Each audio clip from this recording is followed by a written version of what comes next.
Yo, what's up, everybody? This is Toby. Welcome to the podcast.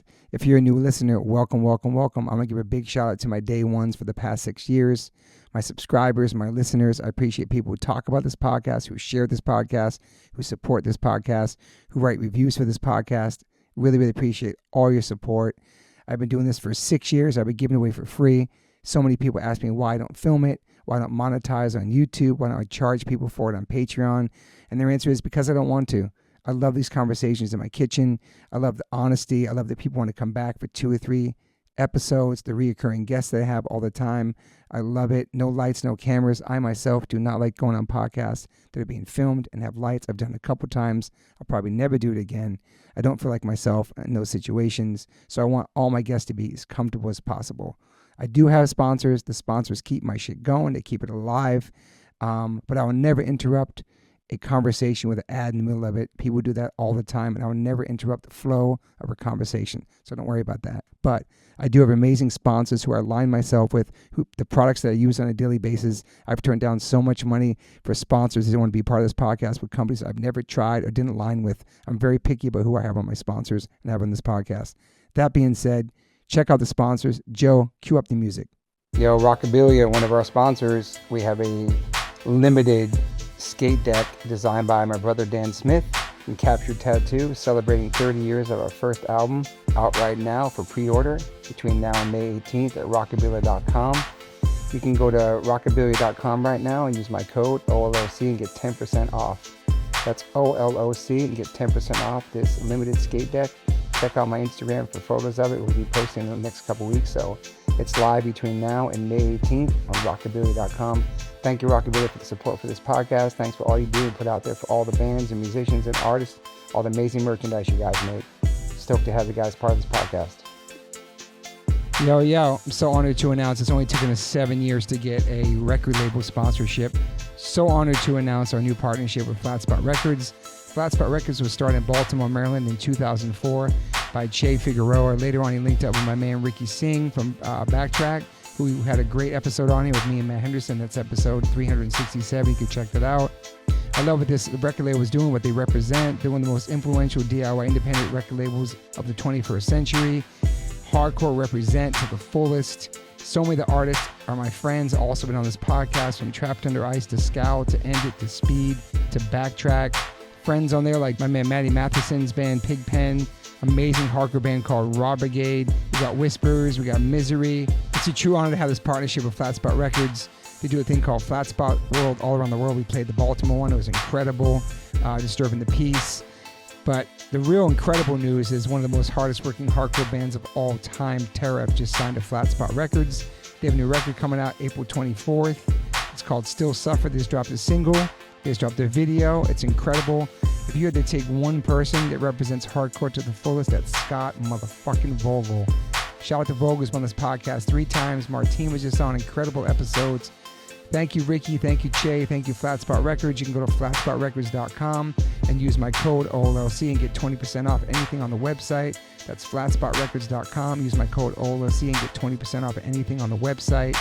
Terror's coming out. Still Suffer, April 24th. Flat Spot Records. Thank you, guys. Peace. Welcome to the One Life, One Chance podcast. I'm your host, Toby Morse. And today I'll be using my Kiwi accent instead of my Lower East Side accent. If you haven't guessed, this is not Toby Morse. I'm Dan Smith, and I have kind of hijacked the airwaves over here in his kitchen for a very special announcement. I've been friends with Toby for 25 years or so, and he's always shown me love and support with everything I've done, from my music, from taking bands on tour, having me create artwork for H2O, and countless other things over the years.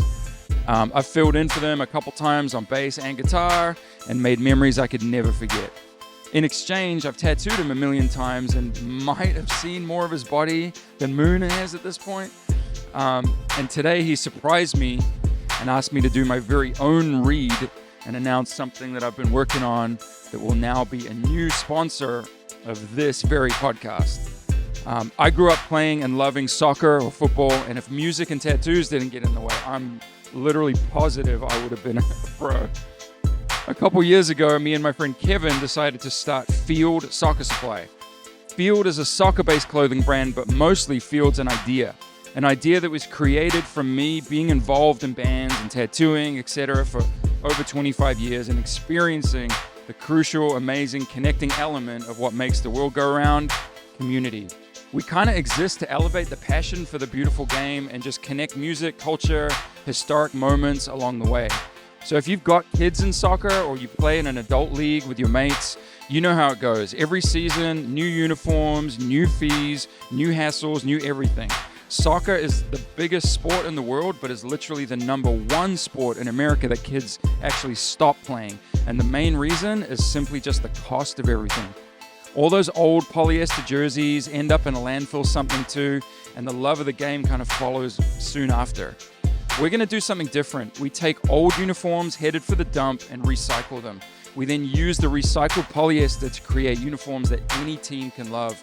They're fully customizable, team kits, fan wear, and also there's a lifestyle and essentials side to it that celebrate amazing moments in soccer and music history combined. You know, playing is the most important thing. We host monthly play-for-free pickup games here in Southern California, and we're just getting started. The goal is to eventually do this everywhere and help make playing doable for anyone. Check out The Field Dream on socials and thefielddream.com for more info and join our team. Okay, I'm going to hand you back to the real host of the pod and get back to the regular programming. Thanks for listening. All right, let's do it, man. You guys ready? Yeah. Welcome to the One Life One Chance podcast.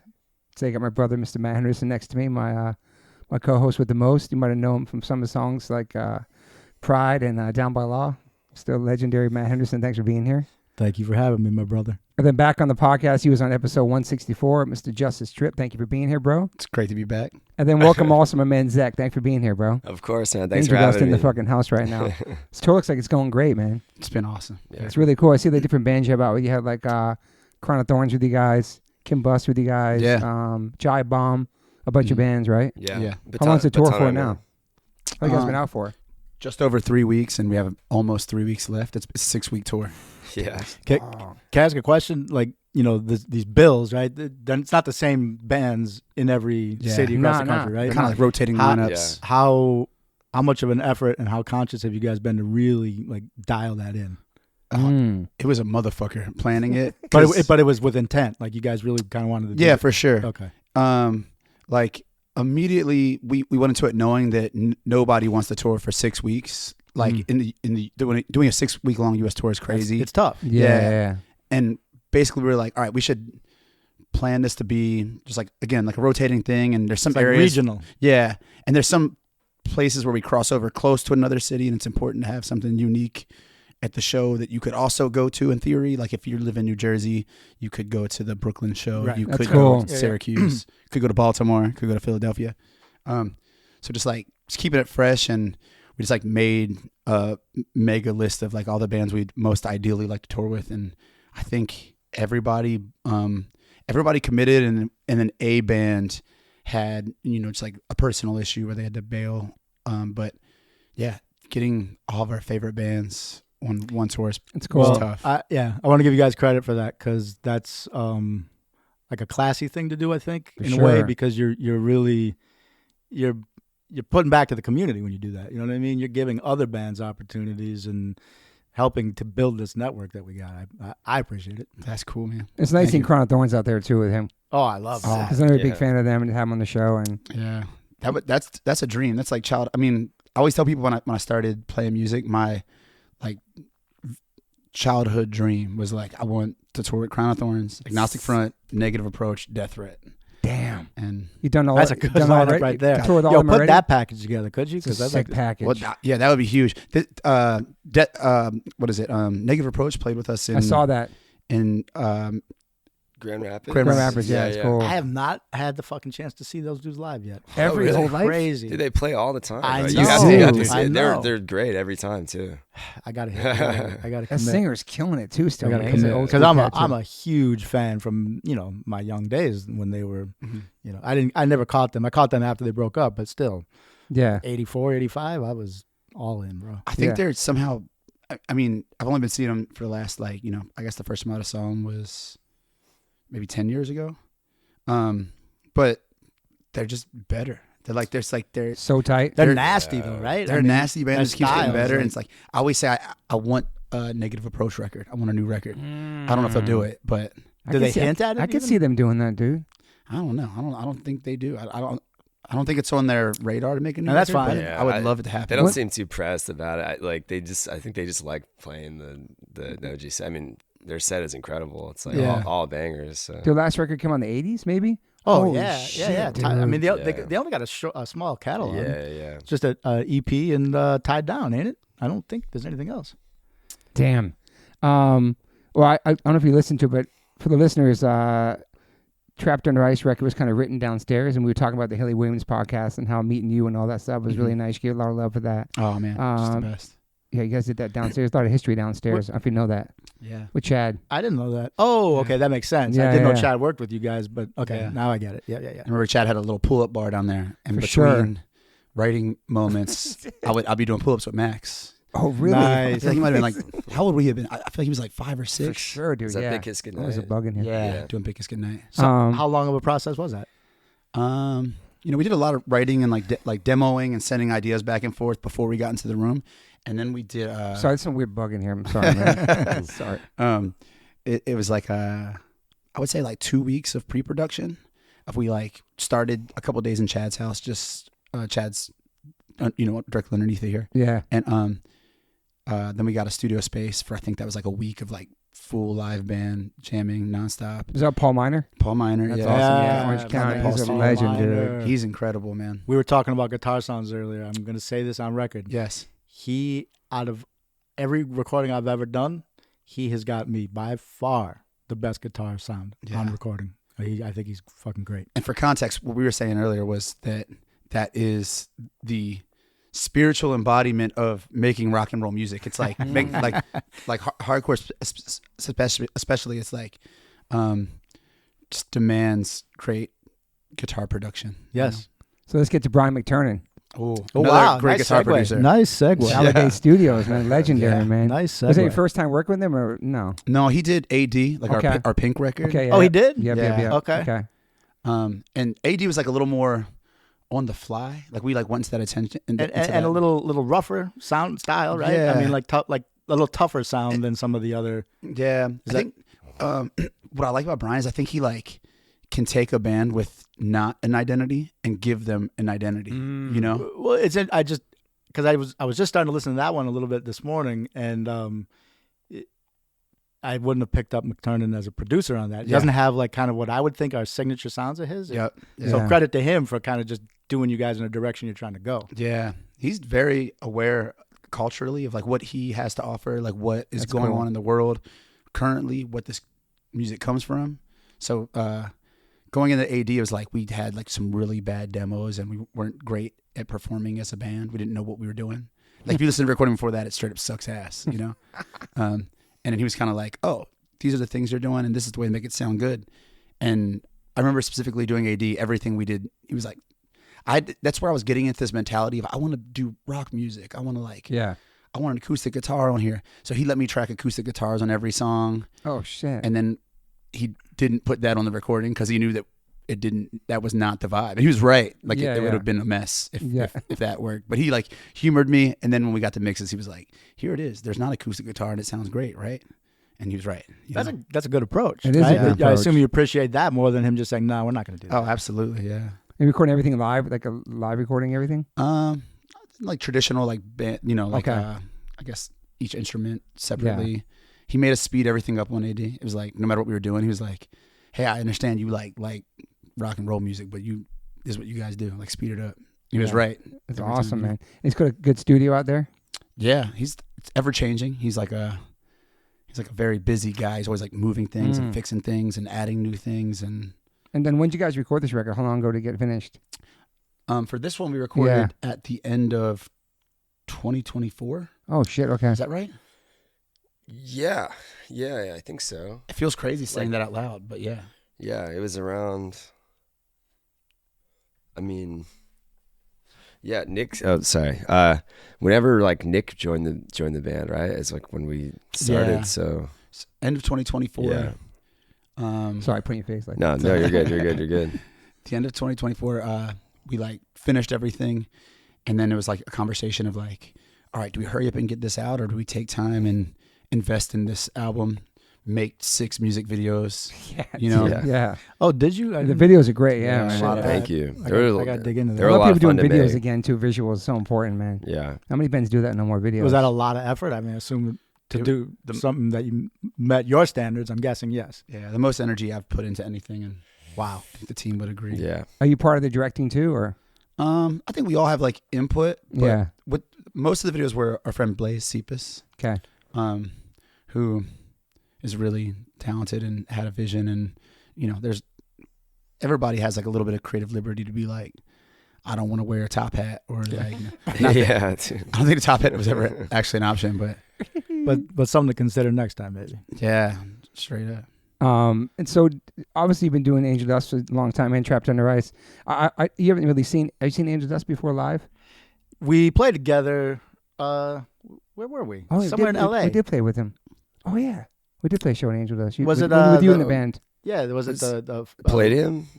Played him? Yeah. Oh We yeah, played him. Yeah. It was good. Palladium. Yeah, That was like on yeah. the Drain Yes. Drain Terror Exactly. tour. Yeah. Because we were Yeah. talking today about like him playing acoustically and the crowd sing along, and then take off the guitar and then sing the faster some people diving.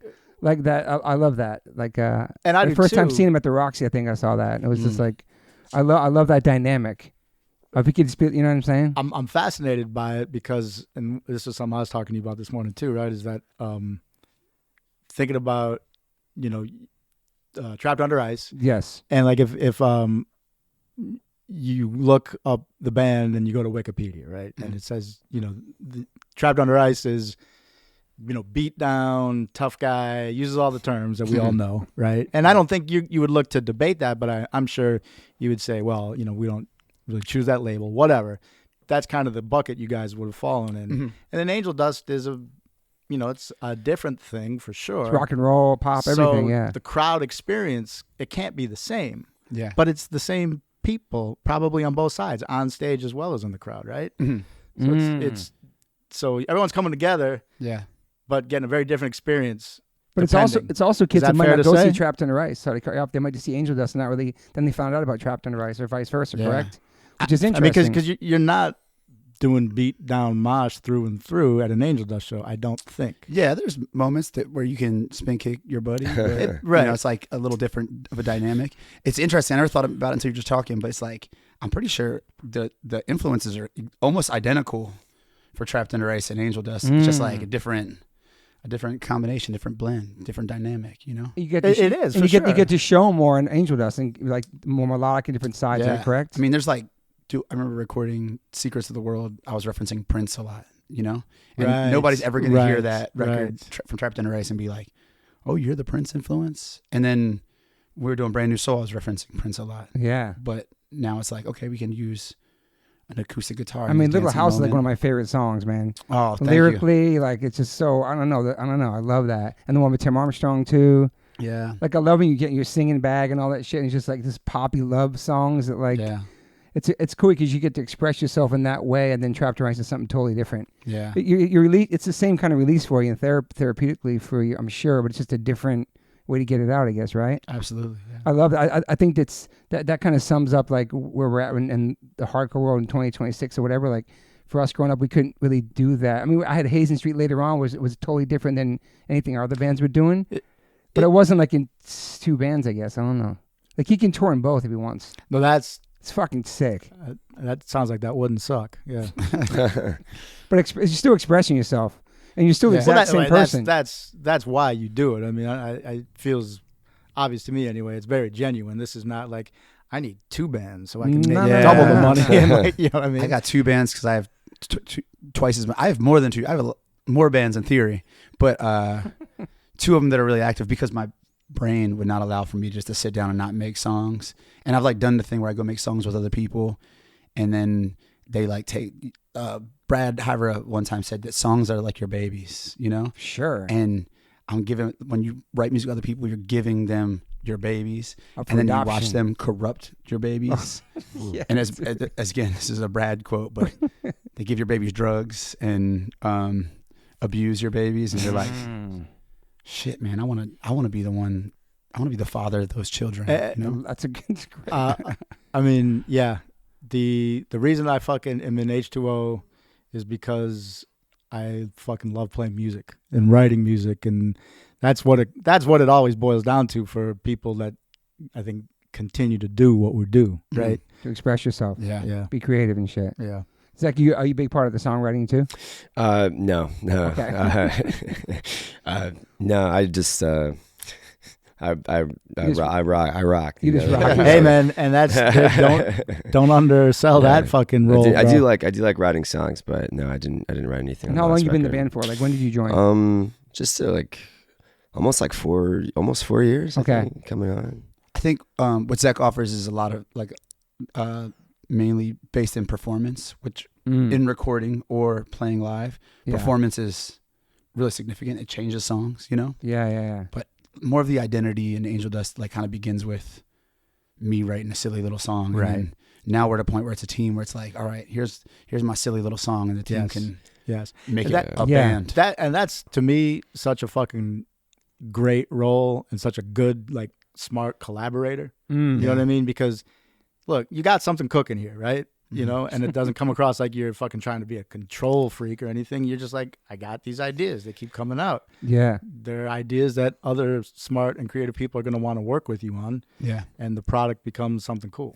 Yeah, we like can jam now. Like I feel like we've been like more comfortable. Like our band lineup is like so solid right now that like we're like able to like jam on like little ideas and stuff. So is there nothing that AngelDust wouldn't want to, like, you write any type of song? It could be, I'm not gonna say you're doing a ska song or something, but it seems like it's so wide, like it's just. We get accused of ska sometimes. Yeah. Get accused. There's accusations being thrown around, dude. It's dancey shit, poppy shit. Like it seems that there's no bars, no rules. You just can write whatever you feel. Yeah, there's a song or two from AngelDust that are like based in dance music, and much like the Clash, when you do dance music with guitars, people start to see, especially if we have horns in a couple of songs. People see a horn and they're like, well, "This must be ska," you know? Yeah. So that's the other question I've been kind of thinking about coming to this conversation on is again, TUI being and I want to take the time to say you shouldn't be pigeonholed as tough guy. Right? I was going to say that too. I know. But clearly that was kind of the ballpark you were in, right? And because you enjoyed it, right? That was the same style of music that you liked, and that's where you're creatively going. But you guys had a lot of dynamics. Yet then AngelDust, now to me, like, you wanted to do something different, I felt like, right? That was the reason it started. And the demo, is that the extra raw? Is that the first release that came out? Yeah, we didn't release it like as a demo, but I always saw that as the demo. I didn't think it was a demo either, but now I look at like Apple Music, it says demo. Oh, really? And I'm like, it should say demo. That's that's what that was. It was like what I thought was going on there was, Justice has got some creative outlet he's looking to just kind of do, right? And it was cool. Bad Brainsy, Ramonesy, maybe. If I were to be just really like outside looking in, right? I mean, it's that simple. Yeah, it's just those things being and like, fun, right? Yeah. A good time. But it's evolved so much past that. Was the level that it evolved to now part of your idea at the beginning? I guess there was never like a real big vision of like what it could be. Like in that moment, it was just like, I like the Ramones and Bad Brains, babe. I think that was literally it. And it was perfect. And being like, how do we just like, I just want to make something fun and like try, see what my voice can do, and you know what I mean, and just really a lot of it was in that moment was an excuse to play music with Daniel Fang. Oh, okay. Was playing drums in the band at the time. We hung out and jammed a lot, and so it's like it's always been like this idea of like this is a platform to experiment, and it wasn't meant to be like this is going to be a career or this is going to be albums. Sure, record deals, no, I get that. Just like this fun thing to explore genres and things that we don't get to do with Trapped Under Ice, right? Or totally. No, it's genius. Because you're actually singing in AngelDust. Yeah, it's a totally different style. I mean, it's always like when I look at the AngelDust discography, I'm like, at what point am I actually singing? Because there's definitely moments of trying to sing, and you're like, I mean, you're harmonizing, bro. No, but it works for you. You can do it, man. You know what I mean? To me, that's when you're starting to put harmonies on your vocals. I'm like, okay, you're a singer now, whether you want to admit it or not. I'll say I'm not the best at harmonizing. I can like do like minor harmonies, but I got to give credit to the team, like Steve and Jim in our band. They're the harmonizers. You know? Okay, well then you're singing melodies that I hit the melody. I let them go harmony. Off. Yeah. You know, but I'll like when we're recording, I can like listen through. Maybe I need a guitar to help me, and I'll be like, "Oh, here's the harmony." That's like a gift when people just hear it and they're like, "No, it is. I'm gonna sing a third of that." It's awesome. Do you write harmonies with the guitar? Are you writing harmonies? Yeah, that's cool. I need a guitar, like a piano or something. Just be like, all right, that's nothing wrong with that. That's legit. When did you like? Not saying you could never sing, but when did you think I want to sing some poppier shit? Like, was it a moment or just we getting tired of just doing the hardcore shit and someone do something different? I think about this a lot, dude. When we were recording Big Kiss Goodnight, I had a lot of when we came in, I had a lot of things that I wanted to sing, and it was like I understood the idea of key. I didn't have like any dynamic melodies. It was like I'm gonna sing this one note, which is I think people overlook how important tonality is in hardcore music. Like all the most important hardcore records, there's like a note value to every word. It's not singing in the traditional sense, but listen to Hatebreed, dude. Satisfaction is the death of desire. Had a little coffee, dude. And no, but that's no. I've always said that. I always thought about that about all of our bands. Right? It's like the ones that really stand out and they sound like good songs. The singer might not be doing melody, but he's laying some cadence out there that we're like, you get it. Right? Yeah, it's a singing. It's singing. Jost is like in key the whole record, and I think there's literally one moment, I forget where it is, but I was like a nerd about this shit, and there's literally one moment where he does like a step down, like literally two notes down. Yeah. And it's like in key of the song, and I was like, that's a vocal melody on the Hatebreed song, and nobody would ever acknowledge that in the context of Satisfaction. So with Big Kiss Goodnight, I was like, I want to do more of that, and just like projecting in a key. And Chad at the time was like, okay, you don't want to go overboard because people are going to assume that you're just singing because Chad Gilbert's doing the record. You know? True. There's a song called Dead Inside, which was like one of the songs that's like, I just wrote this, and I was like, I have this idea for a song and I want to sing this melodic part, and it's the most melody I'd sang at that point in my life, and he got me through it. It was like, it wasn't easy because I'd never sang a melody on recording. He's great with melodies, dude. Yeah. And afterwards he like sat me down, and it wasn't like critical, it was like very empowering, like what he told me, but he was like, you know, you're not where you want to be yet. I know that this was frustrating because I was like frustrated. Yeah. It's like, I know you're not where you want to be. He's like, but you're actually an incredible singer, and like, just keep doing this. Like, you have really good ideas and your voice is good. So you have the tools. And then literally went home from that. It was just like practicing singing all the time. That's when AngelDust really developed. Wow. Shout out to Chad Gilbert, man. Dude, a great producer, great songwriter, structures, melodies, everything. It's such a great ear for music, dude. Absolutely. Yeah. I remember Madball was doing that EP we did after I left the band, and he came out to check us out when we were in the studio, and we were just talking shop, sort of, you know, and he was talking about vocal harmonies and using some technique that the Beatles used to do, where like it's the sixth underneath versus harmony, you know, on top, like a third, which is kind of standard techniques. And, you know, when I'm talking to a guy that's laying that type of stuff out, you know, he's a talented dude. Yeah. He understands so many genres of music. That's a really, like, I know a lot of people who can write a great hardcore song, but... Oh, and he picked up an acoustic guitar and was playing more ideas that were songs leading up to Hazen Street. Really, back then? Yeah. Oh, wow. That was that era. That's cool. Yeah, he did Lisa Loeb's record, fucking so many different bands, a big songwriter, Newfound Glory. I'm going to go back to Trapped Under Ice thing. I don't think Trapped Under Ice personally is a beat-down band, me personally. I think they're a hardcore band, and my son's a massive fan of Trapped Under Ice, and like we saw, I think the last show, Max, this is the hardest show I've ever seen in my fucking life.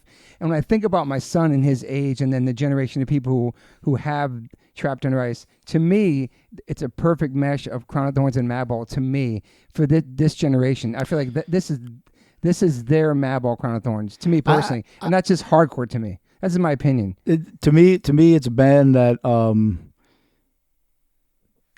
that represents hardcore really, really well. Like, you know, it's sincere. It's got qualities that are like exactly what I'm looking to hear from like a tough sounding band, but then also clearly, you know, with more dynamics. And I'm just going to call out like having the opportunity to work with Sam, right? Sam Trapkin. Yeah. Shout out to Sam. We did that SOS project. Oh, that's right. Me, Sam, Scott, Nick, and Chris Beatty. Oh, Chris bass. Chris Beatty. What a fucking great time it was. And what I picked up working with Sam, And we were on a mission, right? I mean, we're going to get these songs. Like, we'd spent time before coming to the studio because we worked with Dean in Queens, right? And we had to get, the songs kind of framed out a little bit for sure. And then we had to do or die. We were going to finish this EP in one weekend, right? And so Sam, as we're working through more parts, he would kind of sit back sometimes and just listen. And I'm playing through the song, and I'm looking at him like, okay. And then like we'll do another take, and then maybe he's like holding a chord while I'm playing the riff, and I'm like, what's does he not know the riff, or what's He's cooking, dude. He's fucking cooking, bro. Yeah. And he brought some really subtle, really cool kind of left to center for me, enhancements to that recording and those songs, and I was really impressed.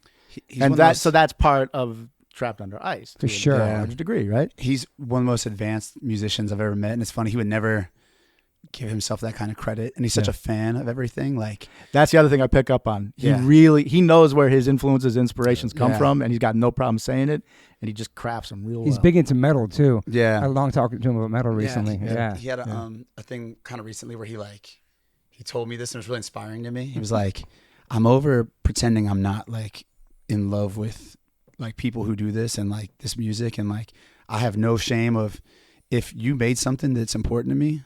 I used to be like, afraid to be. I didn't want to be a punisher, Right. He's like, well, God help you now if you went to the room. And I've seen it, dude. Where like the fool, he like, in that era, like him, and I know how important your music is to him. For sure. Like I guarantee he was fighting it, and hopefully he had the time to pick your brain a little bit. Yeah, we had, it was a good interaction, I really enjoyed, and I'd say we're friends at this point because of that. We don't communicate a lot real regularly, but when we do see each other, he's got like 7 kids. No, I don't have 7. Yeah, it was good. We caught up with him at he's got a lot. The festival. The Fern, what the heck is it called? Furnace Fest. Yeah. But you were there.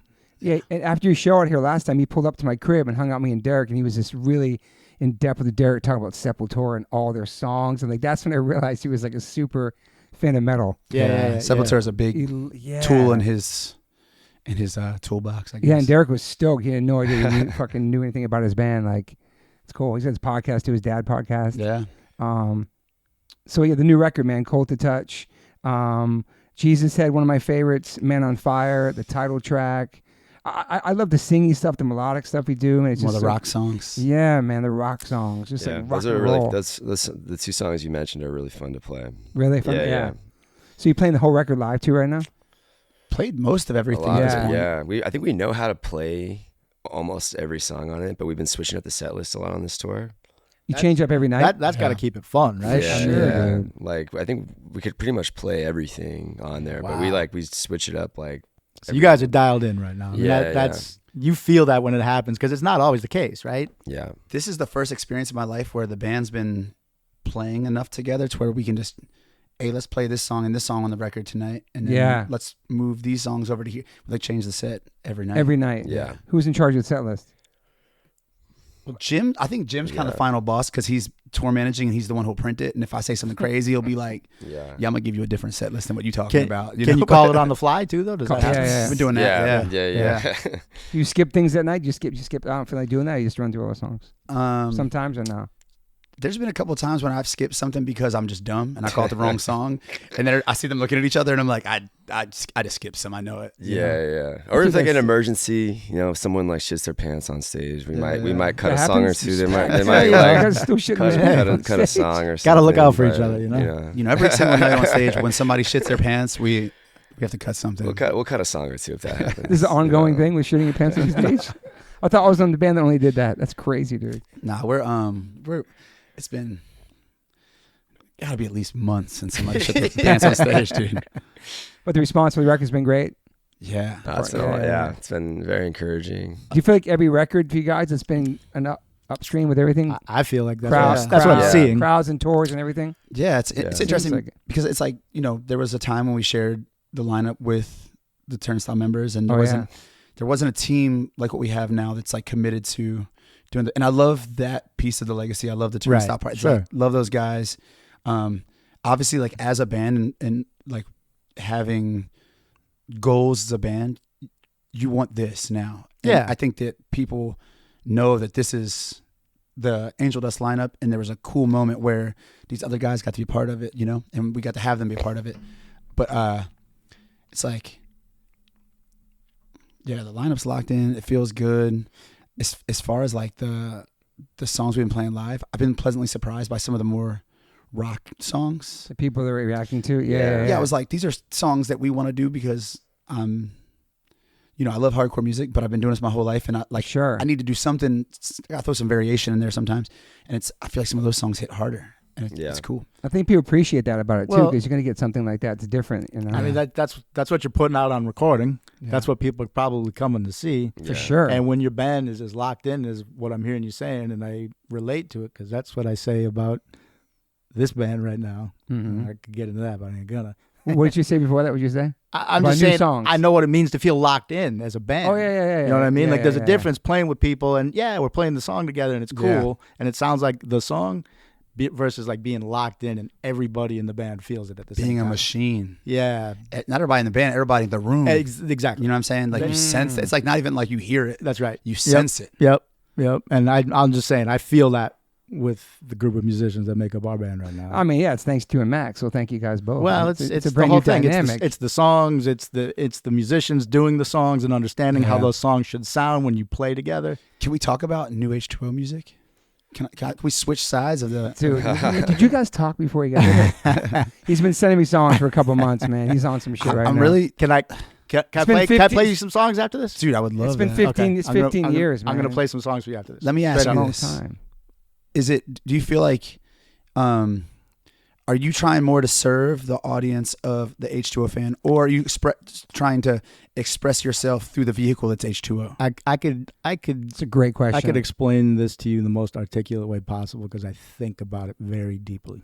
Yeah, you have to. He's the main person pushing for new songs out of everybody in the band right now. Let me say it this way: when I've known Toby. Toby's one of the first people I met when I moved to New York, because I joined Agnostic Front in '90, and we started doing like a Northeast run, and Sick of It All were opening for us, and so Toby was roading for them, and both Toby and I were new to New York right at that Correct. time, right, and we're the same age, and so we. That's got when I a met lot in Freddie. common. Was Freddie on that? That's when I met No, Freddie. he Okay, I wasn't met him yet. after that. Okay. Anyway, so my friend, right, and then through the years we're friends, and we're I'm in my band, and he's with Sick of It All, and then all of a sudden he's singing for a band. I'm like, oh shit, I didn't realize that he was even doing that. Me either. And then I heard the record, and it was different from what everyone was doing at the time. And I'm like, this shit's great. And Madball used to listen to that first record on tour the whole time. It's awesome. And we'd sing along, and everyone was having a good time with it. And after that, I didn't really pay attention to their music, right? Mm-hmm. So, but then my boys, and we're playing shows and flopping back and forth, and the recordings would come out, and they're doing good, we're doing what we're doing. Didn't really know the songs all that well till I had to play with them in like 2018. I'm learning these songs and hearing this music. I'm like, these are great fucking songs. Mm-hmm. And as a guitar player, I'm having fun playing, like more than just, hitting chords real hard or doing metallic, palm muting. Like there's texture there, Mm-hmm. And me and Rusty are doing like harmonies and shit. And I love it. And when you get Max behind the kit, and you fucking hear those songs, kind of him elevating those songs, it's good. So for me to make new music, it's like we got a wide range to pull from, I think. Yeah. This band's got a long catalog of like varying styles that, range from pop to hardcore, straight up raw to, anything in between. And as long as we're playing music that we like, that's sincere, and we fucking say what we always want to say over it, it's going to sound like H2O, whether it sounds like any specific style. Yeah. Thank you, man. It was really nice. That's my approach. Thank and you, I man. feel like I got some good music that can help put it there. That's cool. I think you've left like lasting impressions in the bands you've played in. Facts. And like, we were talking a lot about AF before this, and it's like, yes, obviously, if you're anybody that's going to be at the show tonight, anybody in this room, obviously, AF's a really important band for all of us. Yes. But it's like they had like developed a unique sound, and then when you joined the band, developed a new unique sound, and you hear a lot of you in that, and then that lives on when you weren't doing the band. It's like to this day, that impression's heard an agnostic front. I'm really excited for what that means for H2O and like how it evolves the band. And I know it's like, you say it's like, he's the one driving, Matt wants to make the new record.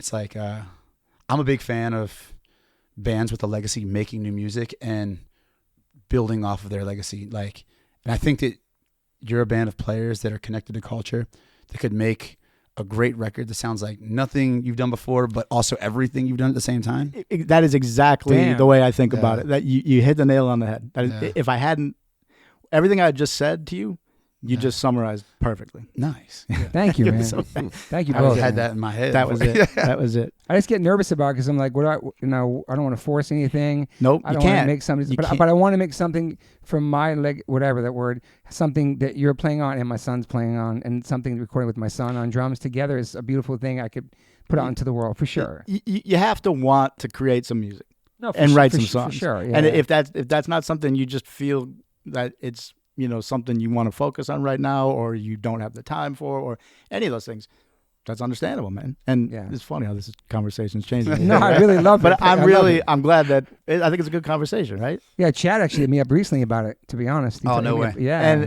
And so, I love working with Chad. I'm just making music, and, you see what happens. That's all. But also hearing his perspective is different. You're my boy. We talk about this all the time. But hearing an outside perspective like his, I would love to hear what you think. No, he just said now, just about in general about making music. Oh, the why? Yeah, hell sure. yeah. That's exactly. Yeah. At the end of the day, we like all got into this because we like making music. That's what I was saying with you, right? And it's like, we have to do that. Like there's there's definitely bands in the world that I love that I'm like, don't make new music. Yeah. Yes. You don't even need to do that, But you guys are actual musicians. You guys are really talented people. I love the music that this band plays together so much. I want more of it. Like I want to throw my hat in the ring and help do more of it. I agree, man. I think we were talking about that yesterday, like how Gorilla Biscuits have this one important record 40 years into it. That's the most important, one of the most important records in New York hardcore, I think. And they represent it fucking so well. And they're still killing it off of one record. And we really don't want new GB. I hear you. And the songs, you know what I'm saying? Those songs and that record's so magical front to back. You're saying. And it's amazing to see. I think there's still an important band that is still doing it off the one record. Other bands come and go through union shit. They try and they come and go. But GB, it's just, fuck. It's still important generations, I hear you. And they're not living in the past. Like a lot of bands, nope, I agree. There's a lot of bands like living. I did a record 40 years ago. What are you doing fucking right now, bro? It's you know what I'm saying? Like the gatekeepers are talking shit about what's hardcore and what isn't. What's the last thing you put out? You know what I'm saying? Like that shit bothers me, dude. I think of Gorilla Biscuits as like it's a hardcore party in a way. Like, you know what I mean? Like we're all coming to like go fucking celebrate. Yeah, it's like Gorilla Biscuits celebration. It is, right? Start today and that whole fucking vibe that you feel when you listen to that record. But the dudes who fucking made it are there doing it with you. You know what I mean? And it's a good time. I could see a new Crown of Thorns happening too. Dude. Oh, hell yeah. For sure. Hell yeah. Right? Dejan's an ill songwriter, dude. Dejan is a fucking G, bro. Mike G. Dejan is, But I know what you're saying, like new bands making new music. It's true, man. Yeah. Especially if you're still together and still playing shows. Crown of Thorns, all great musicians, talented people that are connected to culture. They're not, they didn't go anywhere. Yeah. You know what I mean? No, but they just disappear. And I know it's true, but the ones that disappear and just come. Yeah, for sure. Yeah. Let's look at Maximum Penalty, dude. Like one of the most influential, coolest bands, and their best record is the last one. I mean, it feels new, but at this point, it's been like what 10, 15 years. It's crazy, dude. Super Touch as well. Like, fuck yeah. Like, dude, that last like Super Touch like 7-inch of Reaper. Yeah, like Lost My Way or whatever. Oh yeah, that's incredible. See, I remember it was like 2015. I saw Super Touch played like a reunion show at like Triple B Fest or something in Boston, and like Mark Ryan said on stage that there's like we're having a new record like come out. Really? But I think it just fell through, and I think that like Mark Ryan ended up quitting, and then they were trying to get Matt from Bold to sing instead, and maybe became like a different band. But that's like one of the like I was like really looking forward to like a new Super Touch record because like. They still got it. For sure. They still got it. I always talk about this, like, I'm going to talk in terms of generations, right? Like, your generation of hardcore, you guys always really seem to be real locked in on that Reaper era with that Maximum Penalty and Super Touch. Mm-hmm.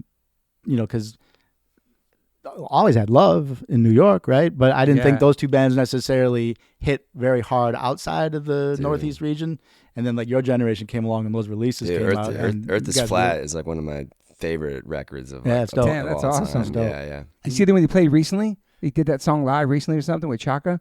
No, the last time I saw them was in 2014, I think. Okay, the last time I saw them was in 2014. Yeah, the Max and Penalty, Marauder. This generation loves Marauder. It's like a blueprint to a lot of the bands. Yeah. You guys big Marauder fans? Oh yeah, man. Yeah, for sure. I mean, that's a key ingredient with some TUI stuff.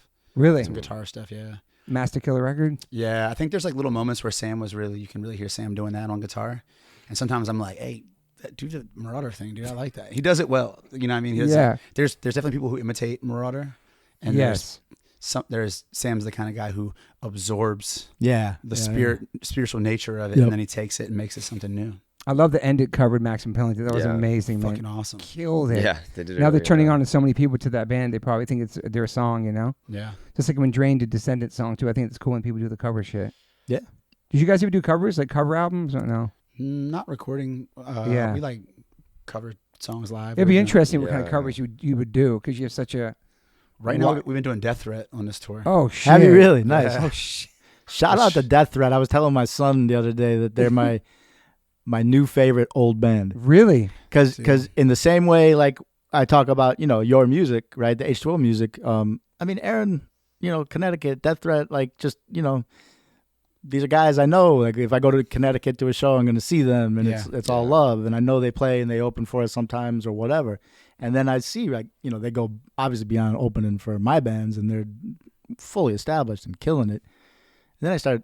It's only till years later I listen to the music. I'm like, hell yeah. You're a very important band, right? Important band to a lot of people. Absolutely. Back then. Peace Security. Sub-Zero too. Never getting not a lot of love. Sub-Zero have put up some real cool shit, man. Really? Absolutely. Yeah, nobody talks about Sub-Zero. That last, I think it was the last EP that they did, and it's got Riggs on drums.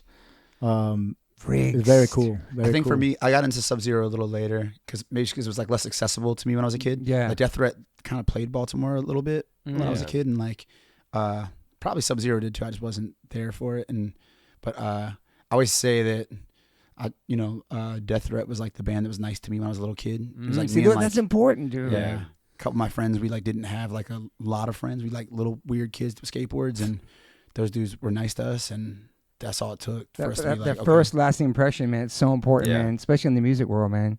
How did the Rolling Stone thing come up? That was pretty amazing, actually, man. I guess we have like a publicist. Yeah. And I don't know if he reached out to them or what, but the people involved with it are like pretty grounded musically and like know what's going on in the world. And it's a really beautiful experience. When did you shoot that? Shoot in New York or somewhere? Or no? Yeah, a couple months ago we got together and just did like some rehearsal type stuff and did a couple interviews, including that one. It's crazy, man. Childhood dream shit. Like, yeah, when I was dude. a little kid, like fucking asking like my grandmom in the grocery store to buy me a Rolling Stone magazine. So then he's fucking in there, and it's called "Keeping It Real, Doing It the Hardcore Way." It's just the title of it, "Keeping It Real and Doing It Hardcore Their Way," is so sick. Dude, just the keeping it real in there is amazing. Rolling Stone. Yeah.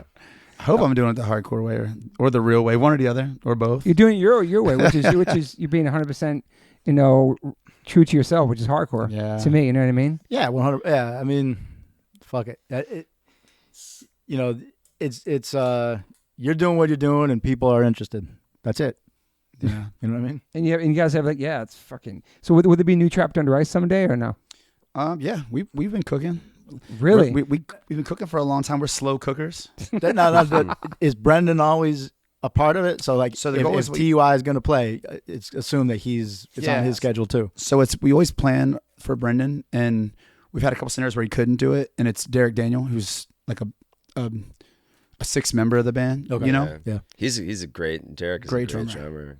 Yeah, I'm a fan of drummers, man. I mean. And I've been the luckiest with drummers. Any band you can think of that is like top of your list, their drummer was making sure that that's was the reason. The fact. Yeah. I got to play like 2 shows with Trapped Under Ice, like filling in on bass, and that's cool. And Derek played both of them. Nice. And it was like, dude, like the first show I played with Trapped Under Ice, it was like sold out. It was like at the time maybe the biggest show I'd ever played. It was like 4,000 people, and I think I had like a week to learn the songs, and we practiced. Yeah, the whole band like got together once before the set, like day of, and we had like an hour in a practice phase. And but Derek, like, and being with like Derek and Sam and Brad, it was like, it felt like I would have been way more stressed out if it was like anybody else. Right. You know what I mean? Yep. Yeah. Yep. And then how'd you come into the mix? Like, what's your connection? Like, how'd you guys end up meeting up? Just hardcore shit, man. Like I was like a really big Shop and Rice fan when I was like sick. younger, and I used to like, I'm from Maine, so I used to tour with like Cruel Hand. Yeah. Cool. Okay. Okay. And so they kind of like brought me around, and then I ended up moving, like meeting a lot of people from like Baltimore and DC, and I moved down there. Yeah. And then Tad? Yeah, of course. Legend, I used to work at Jinx Proof. Oh fuck, shit. Yeah. And then Legendary spot. Shout out to Carl. Yeah. absolutely. And then I like ended up doing merch for AngelDust, like on some tours, and then my gig opened up. What were you playing in bands before that? Obviously. Yeah. Playing in Maine and shit. Yeah. Yeah, bands in Maine, like a ton of bands in DC too. You just shouted out Carl. I have a memory of being at the Auto Bar when I was maybe 17, 18. Hard Carl, legend. And a fight breaks out. And you were like, what the hell's going on? Is that Carl? Y'all better not fuck with Carl. And I remember like, who the fuck is this Carl guy, dude? Like, he made him sound crazy, you know? Yeah. And then as time goes on, I get to know Carl. And He was pretty wild back then, though. pretty cool guy, man. Yeah, He's awesome. man. Now he's like all like in crazy shape. He's like fucking black belt and shit. Own Jinx Proof tattoos. Carl whooped my ass. He's for a sure. legend, dude, He's right? awesome. Yeah. He's really cool. He's still part of that too, right? Yeah, he lives in Philly now. Oh, he shit, lives, okay. I think he owns a shop there, but I think he like still like I think Tad mostly like runs the shop, but Yeah. I think Carl like still is a part of it. Oh, wait, Tad runs it? Yeah. Oh, yeah, shit. yeah. So let's talk. What do you want to talk about now? I got so many notes for these guys right now. What do you got? What do you got on the notes? Well, these guys got. You guys going to Europe this summer too, or no? Yeah. You are, Yeah. right? Like festivals and stuff. Yeah. Yeah, we do Australia after this. Fly straight from Not- Australia to Europe, and then a couple shows in the UK. Yeah. That's Are sick. you guys in your life work balance, if you will? Are you guys full-time touring Full-time band musicians. right now? Zach's got a lot of hats. He does. Okay. But I mean, whatever other hats you're wearing, it revolves around Music. a full tour Yeah. cycle. I mean, this year, I think I just kind of just fully committed to this. Like, I just knew not to make any like other plans or commit myself to Right. anything else. 'Cause, Yeah. like, we're gonna be like busting ass this year. Okay. But What about you? Are you gonna not be doing personal training stuff? Oh, you I do mean, that? That's cool. If I'm home for like 2 weeks in between, like, you know what I mean? Yeah. It's like it's hard Damn. to So like. So that's what you do in between. Yeah, I'm a personal Typically, trainer. that's I cool. like teach jiu-jitsu as well, and Nice. like, you know what I mean. But like, if I'm home for like 2 weeks between, Yeah, you can't. and then really get any I'm traction. not gonna sell someone like a 10-session bundle, and, Right. and then leave after we get 2 of them. You know what I mean? Like, You stay training on tour too. yeah, hotel gyms like Okay. a lot. Like I'll like pop into like friends like jiu-jitsu gyms. Like I try to hit like famous like weightlifting gyms if like we're around them. and How long you stuff. been training? Jiu-jitsu, or like I probably like close to 11 years. Oh, almost. shit, nice, Yeah, man. yeah. How old are you? Can I ask? 32. Oh shit, young. Yeah. Man, yeah. What about you? You're full-time music for a while there, right, Justice? Part-time music, full-time. Supermodel. Trying to not go crazy, you know. I spend a lot of Amen time to just that. yeah. But music's your main, like, how you survive. I mean, you know, it's like AngelDust, TUI. We have the record label that's been Popwig. It's been Okay. a little less active in the last year or two because me and Daniel are like that plays in Turnstile Daniel. Yeah. We're kind of we started together and have drive a lot of the ship. Yeah. We have another partner named Dane, but it's just me and Dan have been so busy. It just kind of makes more sense to take a little break from putting out new releases at least. Yeah. And then I was really focused on the idea of like songwriting and production. I did a little bit of that stuff when I was in LA. And then part of my reason for going back to Baltimore was, I can do that more efficiently. Yeah. You know, I can like build my own studio and like have people come stay with me and work on music, and kind of inspired by like the way that Chad for taught sure. me about production, you know? Yeah. Are you doing that now? A little bit. Like Yeah. I have bands come stay with me for a couple of days at a time, and we'll like work on some stuff. I got like, you know, but I'll say that idea has taken a little bit of a backseat in the context of how much AngelDust is doing. Yeah. Which is, for me, as long as I'm making music, I'm happy. But sure, I think it's the coolest thing in the world is the opportunity to like get to be a part of somebody else's record, a band that you're a fan, like an actual fan of. Yeah. I'm a big fan of Combust. Love Combust. Me dude. too. Yeah. That was my best record last year. My favorite records of last year for sure, man. I got to do like pre-production stuff with them, and it was like, oh shit, it's kind of like based on my way of like Chad's way. The things I've learned from how Chad would do that with us, and it's cool. They're like so. Like they could have never stepped foot in my house and made a great record, but like the opportunity to be like, hey, let me get in on this. Like, I like what you all are doing. Is this for the next that's record? Great. It's the one they put out last year. Belly of the Beast? Right? Yeah. Oh, fucking you were. Yeah, I mean, it's bro. Perfect album, man. I mean, we had Andrew on, right? Mm-hmm. And before I knew that he was going to be on, I'm walking my dog and I'm listening to the record because I got a good friend who he always kind of gives me, the latest, greatest shit out there because he can just keep up on it better than I can. So that record was one of them.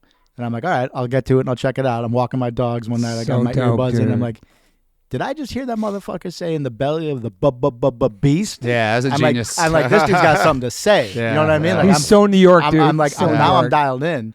And I'm really absorbing it. And I'm like, so I forwarded him, I shared the song to him. I'm like, yo, it's like if, I said something stupid like, it's like if Crown of Thorns and Leeway had a baby and their kid hung out with like, I can't remember the other fucking Gotta have some Killing Time in there. Oh, Killing Time. Yeah. And Demise. Like, yeah. Point being, the guy, obviously, the whole band, they know New York hardcore very well. He's from Staten Island, bro. And they're able to create something that clearly falls into that game. Yeah.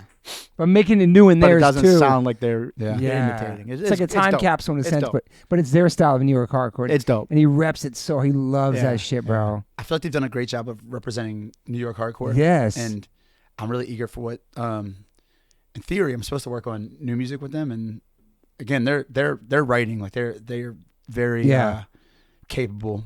But in theory, I'm going to get with them and work on some stuff. And I'm really excited to see, like, again, they've mastered representing New York hardcore. Yeah. But I'm looking forward to what they can do to hardcore music. I hear where you're going. Progressively, like pushing it forward into a whole new lane. I love that. Yep. I think they're a band that could do that. I feel like just like Chad, you could work with pop artists too. Pop artists for sure. I've dabbled. Yeah. I'm not Against gifted. it? I'm not gifted. I have enough free time and ADHD to like get some ideas across, but like somebody like a Chad, dude, Brendan is like, we, doing writing stuff with Brendan and Sam recently. Yeah. I've just like, Brendan's been in enough crazy rooms and like done enough for sure freaky writing sessions to where, dude, him and Sam have this like musical language that makes me feel like I'm just not competent. Like they're like on such a level. Like I'm like, I think I'm pretty talented in a studio, Yeah. And then you watch these two just talking and translating information so fast. Yeah. And I feel like Brendan's at this point now where it's like you can stick him in any room in the world and he's going to make whatever is happening better. Like producing other artists and stuff like that too. I don't know where he's going to go with that. Like who knows? Maybe he doesn't, but he's just. Well, yeah. I mean, clearly another example, right? Kid is extremely talented, very passionate, very creative. Yeah. And, he's also seems to be really fucking productive. Yeah. I love the whole Baltimore community you guys have, like all the different groups, you guys hopping out, playing with each other. It really reminds me of like the youth crew bands, like Sammy was how those bands kind of rotate players and all like homies grew up together and playing with each other. It's awesome. So, man. I always saw it's Daniel cool Thing as like the modern Sammy, and it's kind of like happened like in very similar progression. But it's such a cool community. Like, I mean, Baltimore was always been there. We had like back in the day, the Loft in the 80s, we had Reptile House, some other bands from there. Yeah, of course. Lungfish, all that stuff. And but then you guys, it seems like for a while there really wasn't really nothing coming from Baltimore. Then all of a sudden it's just like the Mecca for hardcore. Yeah. It's really cool, man. A handful of really cool bands that I think had a lot more influence than people always recognize. Next Step Up. Yeah, Next Step Up. Yeah. Gut Instinct. Dude, like I see Gut Instinct in a lot of bands' music. Like, okay, it's kind of interesting. Like when Gut Instinct was dropping music, you see a lot of things that happened on the East Coast, not too far away, a year later, where there's that Gut Instinct riff, there's that Gut Instinct vocal character, And which a lot of like the Turnstile kids would never even know about Gut Instinct. A lot of those kids would find out about the bands. like they modern young they fans. couldn't even go that deep to even find that. Maybe, who knows? Yeah. Maybe. I think for you guys, for sure, your influences, but yeah, like the Turnstile guys, like I feel like they like wear it. The Turnstile team wears their influences on their sleeves in a cool way, and hopefully that leads people. But yeah, I think I seen Brendan wearing a Next Step Up shirt or something once, or something like that, or Gut Instinct or something. I thought was cool. I think Gut Instinct's his Baltimore band. Mine might be. I might, if I had like gun to my head, I might go Stout. Like, that might be my favorite Baltimore band.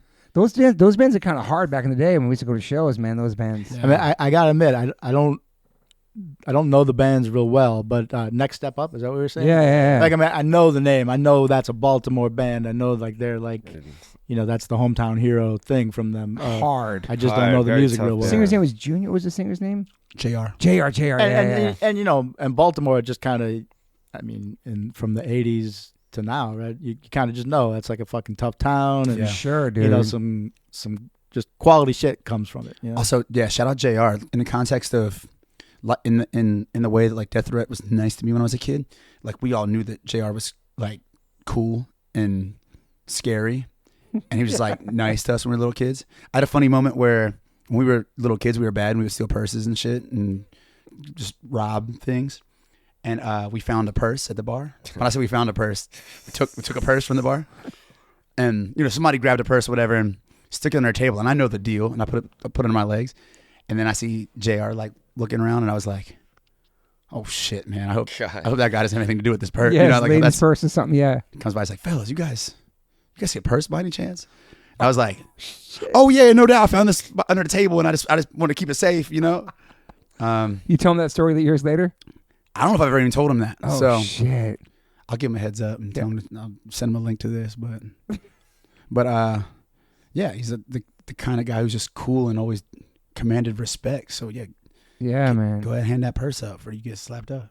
Have you felt any of the I hate that word. I'm gonna talk about this shit, man. It's dumb shit. It's a gatekeeping shit, all that corny shit, It's because we're not with like the old heads who love all the new shit, You never experienced that when you first coming up in your bands, or no? Like old heads being weird to you guys, or? No, Baltimore is like such a tight knit little scene. Yeah. And like I always say, like even like different genres of like punk, where it's like the skinheads and the crust punks and the straight edge. Everybody was just kind of cool and supportive of each other. And going to other cities, there'd be like a moment or two where somebody would try to project their doubt of you onto others. But then like, we started traveling a lot, going to other cities, like going to New York. It was like Cousin Joe was like a big advocate. Busky, shout to Busky, Cousin Joe. That's cool. And I feel like once those dudes just advocated for us, and I feel like we'd have to get. I remember he played with us at the Blender Theater. He played some 15th anniversary for each show. He played our show at the Blender. That's right. Yeah, is the Blender? Okay, I remember that. I remember that very well. We played the Troc before that in Philadelphia. Okay. With cool each other there? Yeah. Oh shit! For the 15th, it was like 3 days in a row for the 15th anniversary. Trocadero, shout out to Trocadero. You guys played there back in the day. Yeah. You do with Freddie that time with the sound man? The legendary story. I think so. Yeah. Man. Yeah. Yep. So many stories and so many characters. I could go out. No, I ain't gonna. Never mind. But the gatekeeping shit, we don't talk about it. We just talk about it all the time when you're just like. Who was gatekeeping you? No I mean, we first came out. I dealt with gatekeepers back when my old band was doing it in the 80s. You know what I mean? Like Minnesota, there was like, I think there's a natural tendency for an older generation to, hey, you kids, get off of my lawn type bullshit, and Well, H2O was too melodic to be hardcore, and Madball was too rap, too bouncy, and too metal. And that's a fact. Me and Jorge talk about that. The old heads what's this Madball bouncy rap shit? We were too melodic. Crown of Thorns, maybe. I feel like that Train Your All Blues the lyrics was so ahead of the time. We're like talking about depression, all the shit Ezek was talking about on the fucking Train Your All Blues. I talk about that all the time. Train Your All Blues was a fucking masterpiece, bro. But the leads on the end, the guitar playing was so original for hardcore. It was refreshing. Like New York, hardcore could use a little dynamic, Dynamic. Stumbling upon New York hardcore as a kid, like, musically, I was intrigued. I was captured by it, but there's always this element of being like, oh, I'm not like this. Like, this isn't who I am. And then Crown of Thorns, it's this dude expressing like all the shit that's going on in my head, and Yeah. I felt so seen. And I was like, wait, this guy is like this, and we're dynamic. We have all these different. I was thinking it's like interesting about a lot of bands where it's like they just got one thing they sing. That's it. Like every song's about being straight edge, bro. You don't got no feelings. But you never got right. like what Stabbed in the, how many times you been stabbed in the back? Yeah. Oh shit. I feel like so true, for dude. COT was the thing that made me be like, oh, this isn't like an experience of being tough. It's not an experience of being the most straight edge. It's a human experience. Right. Yep. And there's different bands that kind of that might emphasize like a different side of me. Yeah. COT was the band that did the most of me. Yeah. Trapped Under Ice lyrics are like similar, like all about like not being the biggest, the baddest, about like being like G'd by a girl or being sad or something. Like, Right. Yeah. Like honestly, I think AngelDust might have like tougher lyrics than Yeah, Trapped absolutely. Under Ice. Oh yeah, really? Yeah. I haven't really put that to comparison, but I hear what you're saying. It's very intentional, like dichotomy thing, where it's like, okay, we're making spin kick music. You got the COT riff with the Madball bridge into the bulldoze breakdown, and then it's gonna be the songs about how my dad didn't love me. And, Right. And now it affects the way I treat people and how I'm not capable of loving. And then with AngelDust, it's like, man, let's have the song like I'm gonna beat you like a drum, just like that. You know what I mean? Just get That's straight to the interesting. point. Yeah.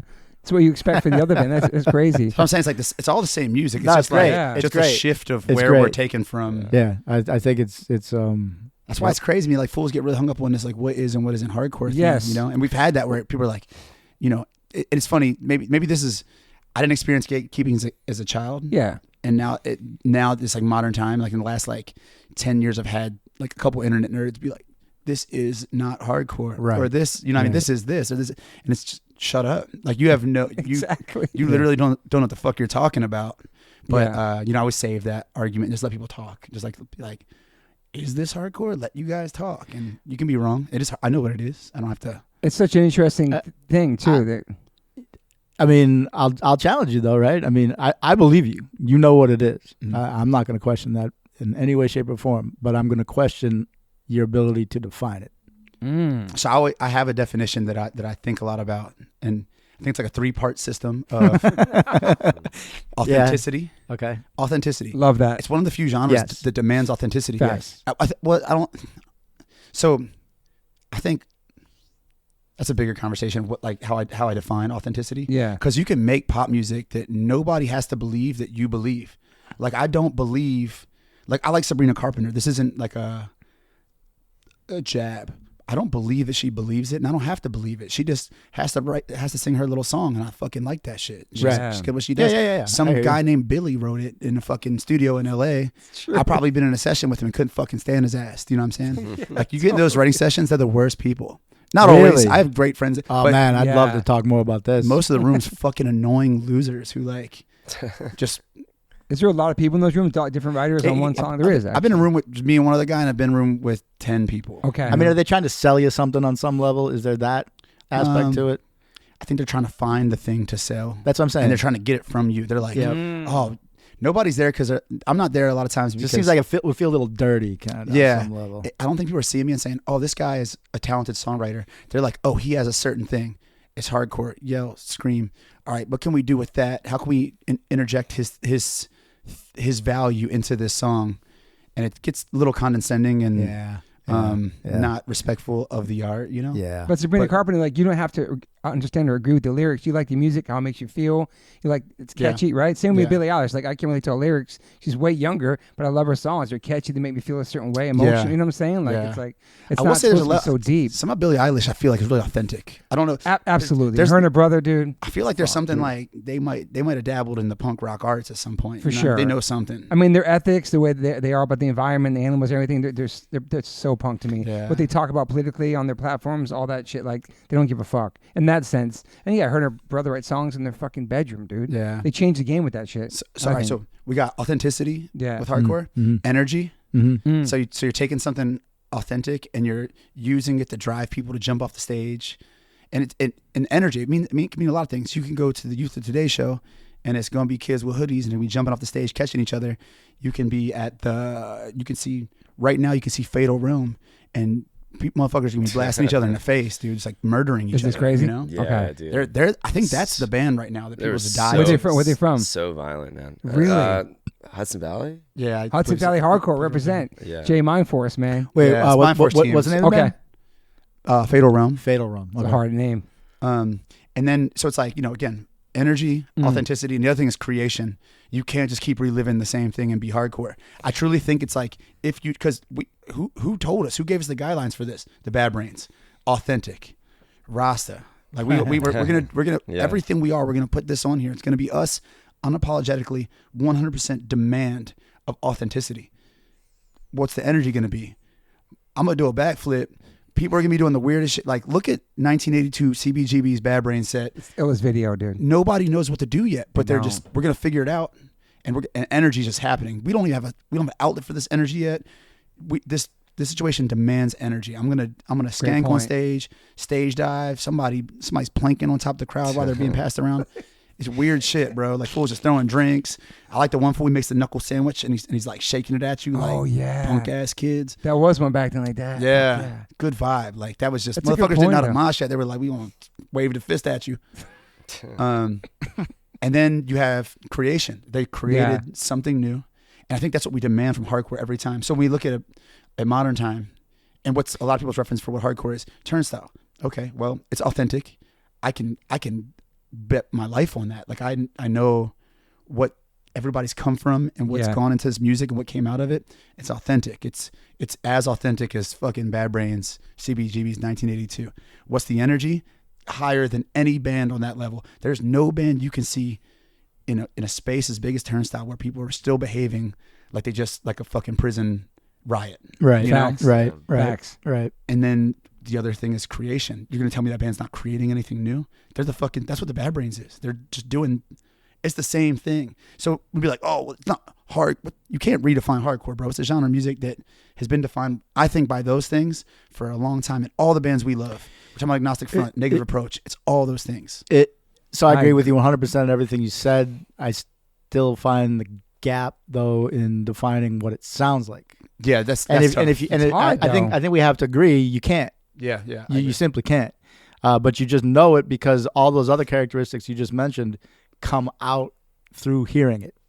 Right? It just is. Yeah. Is Earth Crisis a hardcore band? Yes. Is Hatebreed a hardcore band? I mean, they were to me on the Death of, Satisfactions, the Death of Desire circuit for sure. But Jamie, the way he grew up, his ethics, putting on shows at the skate parks, he's a hardcore kid, dude. 100%. Justice Sense.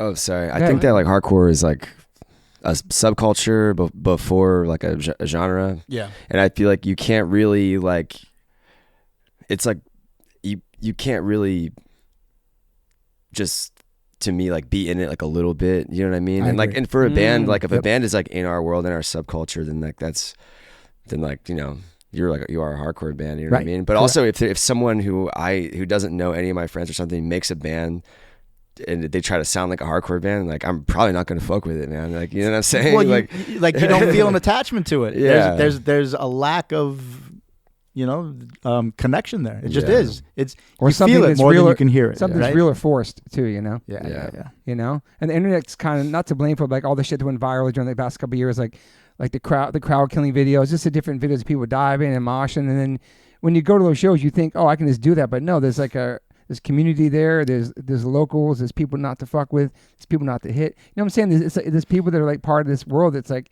and they kind of protect it in a sense too. Not that not everybody's involved, everybody's invited, but you have to kind of know. There's not rules, but you have to kind of know what's going on before you jump in. Context for everything. Context, too. Yeah. That people like don't like if you. Like you can like listen to something like a band and be like, okay, I know where this is coming from. I know where this like aesthetics, like whatever. I know where this came from. Like I know why someone's wearing like a t-shirt over a hoodie and like Jordan 1s or something. Yes. Like I know why someone is doing that. Yeah. But I feel like if you just walk, like if I don't know, like if someone's just like not in our world, but like tells me like that they like oh, I like Mavil or something, I'd be like that's cool, man. Like that. What do you like? Yeah. What do you know about? Like, what do you know about? Like, you like listening to some songs sometimes. Like, that's cool. I'm not really we're not the same, dude. You know what I mean? Like, yeah, it's true. Yep.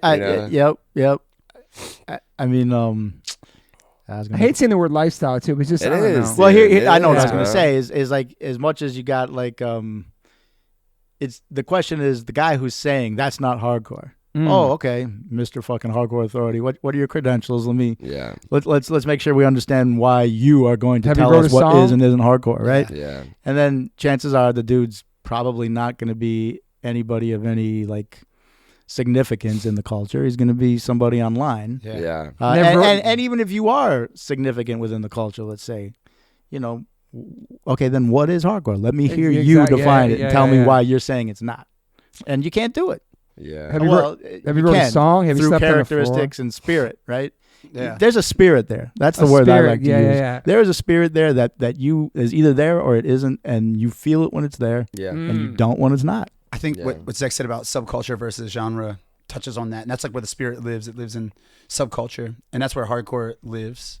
And hardcore still lives. Yeah, for sure. I think hardcore lives more so now than ever. I truly do. That's a fact, and it is almost getting more consistently at a mainstream audience level. Yeah. With its fucking spirit intact. So I've never seen it like this before. I've seen it reach heights of popularity. Yeah.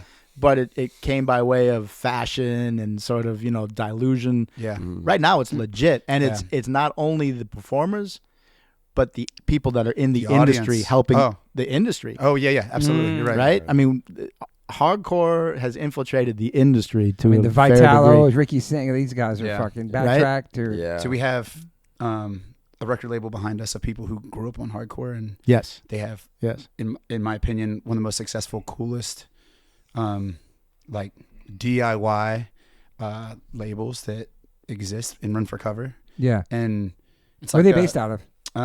Massachusetts. Okay, cool. But like just, you know, it's like having the resources of, I've worked with a major label and I have more resources now that I don't, you know, working with these hardcore kids.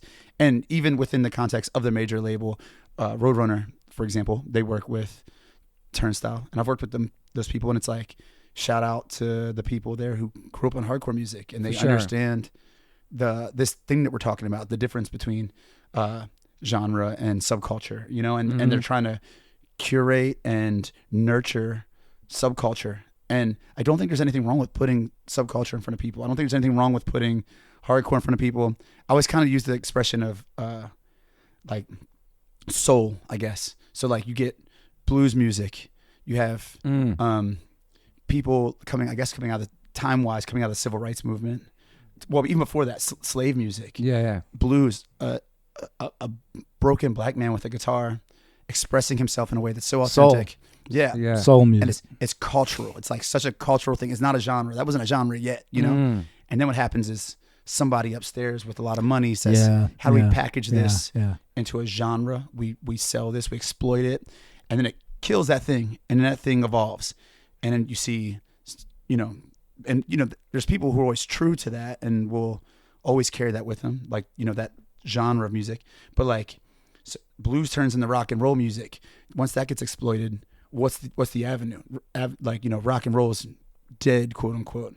The spirit of rock and roll is not dead, but the genre is exploited. So that's where you get punk rock and metal. Sure. So then punk rock and metal were that for a long time. Got super exploited. We can see it now to this day. You can put on a lot of, like, you know, not to bully anybody, but like a lot of active rock and shit where it's like, this is factory metal music. This is not the subculture of music that comes from soul. So there's a period of, where does it go now? Indie rock was a thing. You had a lot of really cool, authentic indie rock. The indie rock machine has been out of control. There's been a lot of hands in it, you know? So where have I seen it my entire life? I've been on Earth for 40 years now. It's like at the Sidebar Tavern, 90-cap room, skinheads beating the fuck out of each other to stout. It's, you know what I'm saying? It's like these spaces, and the world's been saying like, yo, where does this thing that we're looking for? And we can call it punk, or we can call it rock, we can call it soul. It's got these different names, but it's authenticity. Yeah, it's you're that right. thing I'm talking I agree with about. you. Great point, man. So where does that exist now? And it's like, well, it's hardcore music, and the world's seeing it. So we have those same leeches that exist in the world. We're gonna say, hey, I want my piece of this pie. And my thing is this: I've done this for my entire life. Yes. I got into this when I was maybe 10 years old. Started touring when I was 13, 14, 15 years old. I've invested everything. You don't get to take from it. You get to contribute to it, and then you get to reap the rewards. I like that. I love that. You're speaking in a way of being protective of it, and I certainly share that emotion, and with good reason. You know what I mean? It's like I didn't come into it to profit from it. Yeah. I didn't come into it to fucking boost my own ego. I didn't come into it to try to sell anybody anything. I came into it because I identify with the culture spiritually. Yeah. And musically as well. And I'm fucking 56 years old. I've been, calling myself a punk rocker since I'm fucking 13 years old. And I've spiked my hair. I've fucking worn leather jackets and Shaved fucking down. combat boots. I've Liberty worn Dr. spikes. Martens and fucking shaved my head. And, had the honor of joining one of the most fucking world famous skinhead bands, if you will, at one point, right? And Agnostic Front is obviously much wider than that too, but this shit means a lot to me, man, and there's people who have fucking really driven it in a significant way, and they deserve the credit. Not somebody that can come in and pick and choose what they think is cool about it and throw their fashion together that imitates it, man. And then fucking just strut their stuff on stage all over the place and try to own it. I will fucking be protective of that. Yeah, that's the difference between gatekeeping. It's preserving and protecting something that's so dear to you that you lived your whole life, right? So that's what he's talking about. It's like keeping the culture and keeping it like you can't take, you can be a part of it and can contribute. And, but, you know what I'm saying? But like, people do get confused then, right? Because let's just Turnstile is always going to be this example for everybody, right? They are mainstream level popularity right now. Yeah. And they fucking deserve it, 100%. 100%. And you cannot try to compare that to being imitators or selling out or any of that shit, because it's just not accurate in any way, shape, or form. And if you really stopped and thought about it, because you're kind of conditioned yourself probably to think that big means fucking sellout, right? Mm-hmm. You really need to stop yourself and recognize that this is now turned into the bigger and the better that things happen from them brings all of us up. Oh, yeah. 100%. That is what people got to really start to fucking wrap their head around. I mean, I'm thinking that watching you and talking about like the year punk broke in '94, the year we signed to Epitaph, and like Offspring, Rancid, all these bands were crushing. People like, oh, you're sellouts. You signed to West Coast label. You're on Epitaph, Bouncing Souls, all of us. All those big bands that people called sellouts, that all trickled down to all of us. Like it all helped us. Just like I see this Turnstile umbrella that's helping out all these other bands that they're taking on tour. They're wearing their shirts, Speed. All these bands are putting on. Like it's all helping each other. It's the same thing. But I feel like and going back to when we're talking about the bills you guys have put out for this tour, right? I mean, you guys are creating that same opportunity. You're helping these bands. Also, a lot of those bigger bands didn't. It just happened to trickle down because we were on Epitaph, or you're on Fat Records, or you're on Victory or Revelation. People fucked with all those catalogs back then, right? But I feel like Turnstile is specifically because they are hardcore kids. They're actually looking out for these bands and taking them on tour. They're actually doing what hardcore bands do. Unlike the big punk bands blew up, it just trickled down because we're label mates and people checked out that catalog. We're on those those CD samplers. Yeah, those cassette samplers. But Turnstile is actually picking these bands themselves and putting them on. But which is really like bootstraps shit. I don't think it's their responsibility either to have to grab, okay, guys, now you got to take Agnostic Front on tour. Now you got to take the Chrome. You got to pay your dues. No, I'm saying nobody's telling them to do that. They're just doing it because that's the kind of people they are. Totally. And that's a hardcore ethic. But I think even short of that, people should recognize, like exactly how you're saying, now these labels and these, it just becomes more palatable, and people are going to have more interest to maybe something that you're doing that is similar. Yeah, for right? Sure. Mm. Yeah. It's funny, now I get, like the first show we played after COVID, it was like I just made a record with those guys, and then we started building the new team. I'm like, I'm gonna go play some shows on this record. Like the first show we played, the security guard's like, "Man, you guys are pretty cool. You like Turnstile, And it's like it did this thing where it normalized some of our influences and made it even whether you see this as a good thing or a bad thing, made certain sonic elements of hardcore more palatable. I think it's a beautiful thing. Yes. Again, I love success. I love seeing everybody winning. That's what I'm saying. We should all be happy for everybody. I think hardcore is like this this very unique thing in the world that can change the world. We have so much influence. I think it is changing the world. Dude, people think it's like silly when I talk about like the amount of influence we have on Earth, on the planet. And it's like all the progressive ideas that I know of, all the best things I know of came from a hardcore t-shirt. Or, you know what I mean? Or like some extremely creative and productive and successful, intelligent people have come from our community and are doing some really good shit in the world. Thinking about veganism, animal rights, how far it's come, and how the original bands, were the hardcore bands singing about. Even the shit on Age of Coral is still relevant today lyrically, what they're talking about. Like the songs and lyrics was so ahead of the time with everything, like helping the world, heal the world, you know? Dude, I want to say something I like, starting with trash talk. And this is a thing that I've talked to Franz about, like having an impression, a way to influence people. Like, so when I was a kid, if you were black in the hardcore scene, there was kind of, and there's nothing wrong with this, but like there was a role. There was like, okay, I'm a black guy and I wear Fred Perry, or you got to do the thing to mix in with what other people around you were doing. Yes. That was very much a theme. Like, what's the word for it? Like, just you had to like fit in. You had to like, you couldn't be a black dude. You couldn't just be a black guy because that was like, people felt threatened by that. And I don't think it's, you know, intentionally racist, but there's an air of racism in that idea, you know? For sure. And trash talk, I feel like, and I'm not saying they were the first, I don't know, but the first band that was touring with black guys who were dressing the way they grew up dressing and being black guys unapologetically. And I remember meeting them and being like, wow, this is special, you know? And then, you know, it's like they weren't like, what does a subculture look to it? It's just, we're living, dude, this is who we are. And then I met Franz, and I remember Franz voicing that.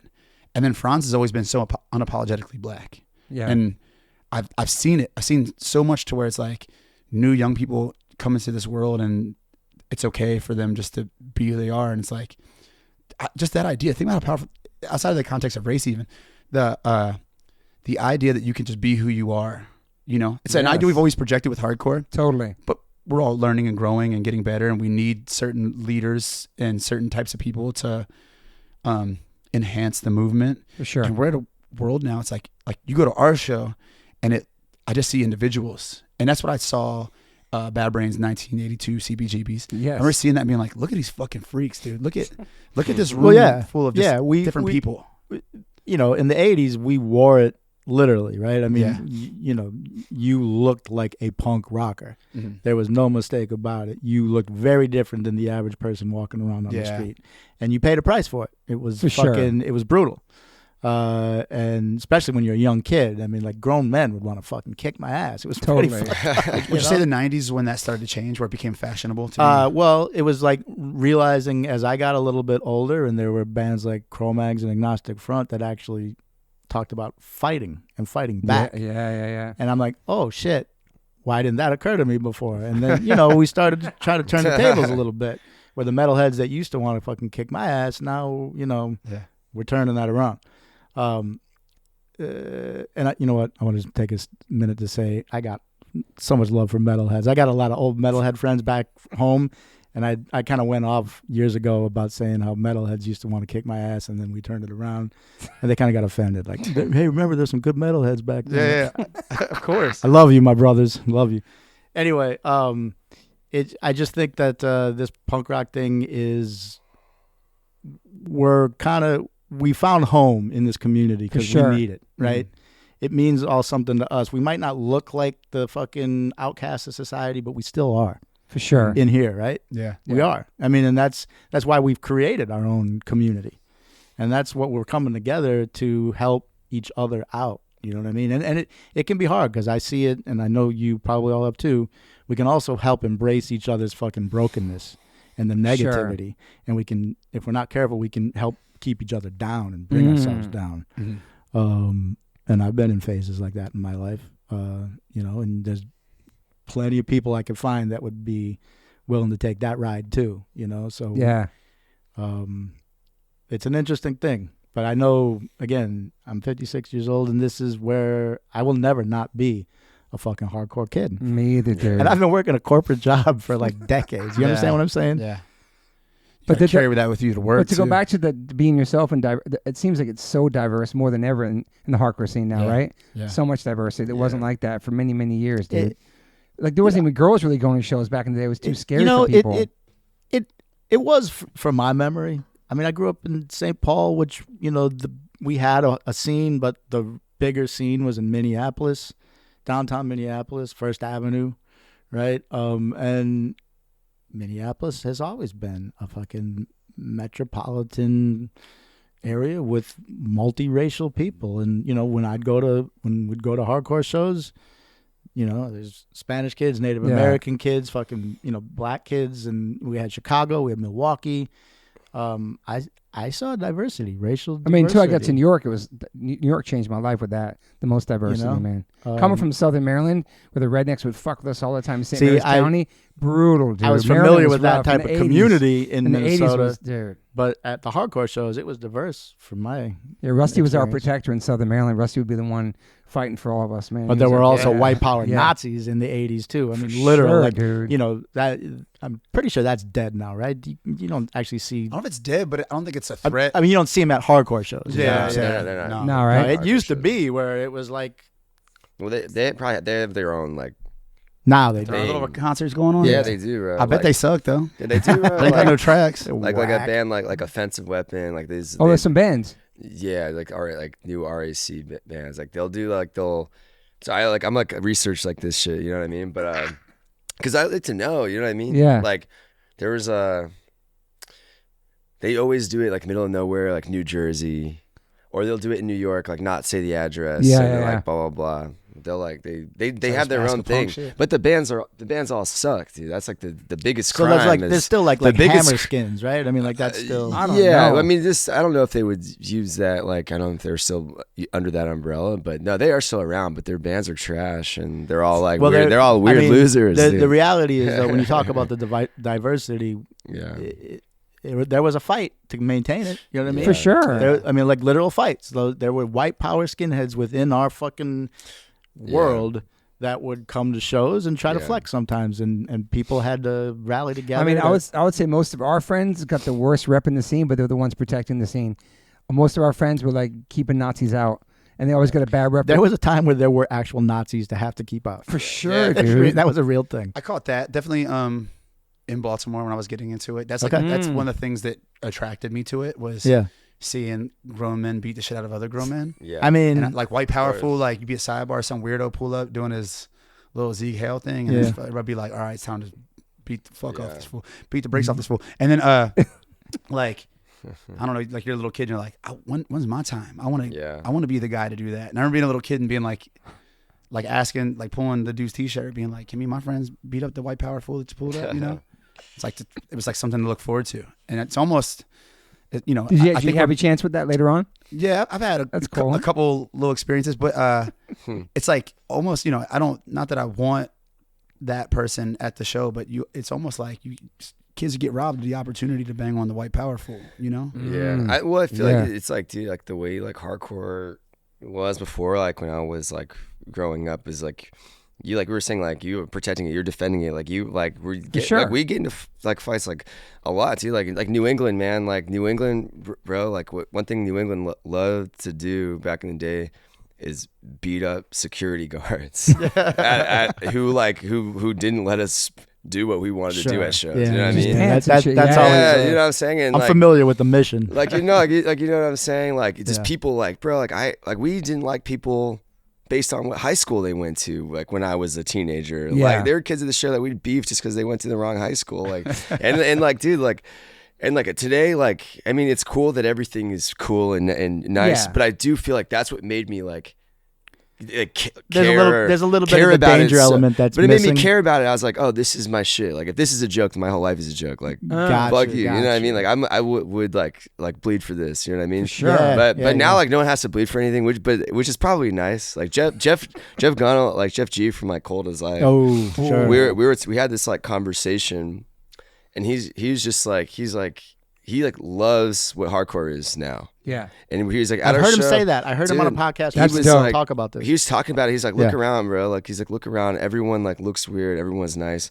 He's like, I didn't like doing that shit back in the day that we had to do. Like, it was a pain in the ass. He's like, I wanted to play guitar and hang out with my friends. Like we didn't want to like, scrap with people. Like Right. that was the worst part of the show. Yeah. And I was like, nah, you're right, man. Like, CTYC, bro. Yeah. Legit, dude. Legit back then. Beast. Oh yeah, no. We used to call them the Detroit Monsters. Who's doing the Mad Ball tat in the Down Below video? Detroit Dougie. Detroit Dougie. Damn, Jesus, thank you. dude. Yep. Down Below is such a hard video, Doug dude. Toms. Yeah. I love that dude. It's around. I was thinking about the first time we toured with Death Before Dishonor. Yeah. I asked Brian, just like his, he's like a scary psychopath. And Shout out to Brian. we're like, pull him aside, and I was like, just like, I just want to pick your brain. I'd just like bug him about like whatever hardcore information and like tough person information. Yeah. Like, he's got a lot of good tough person. Were you good guys doing and stories shit. when you guys come like about the scene, like the old head stories of fights?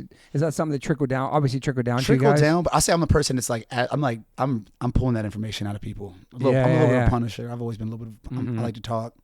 But I remember I was like, Brian, what's the scariest band of all time? He did not bat an eyelash. He was like, It's Cold as Life, 100%.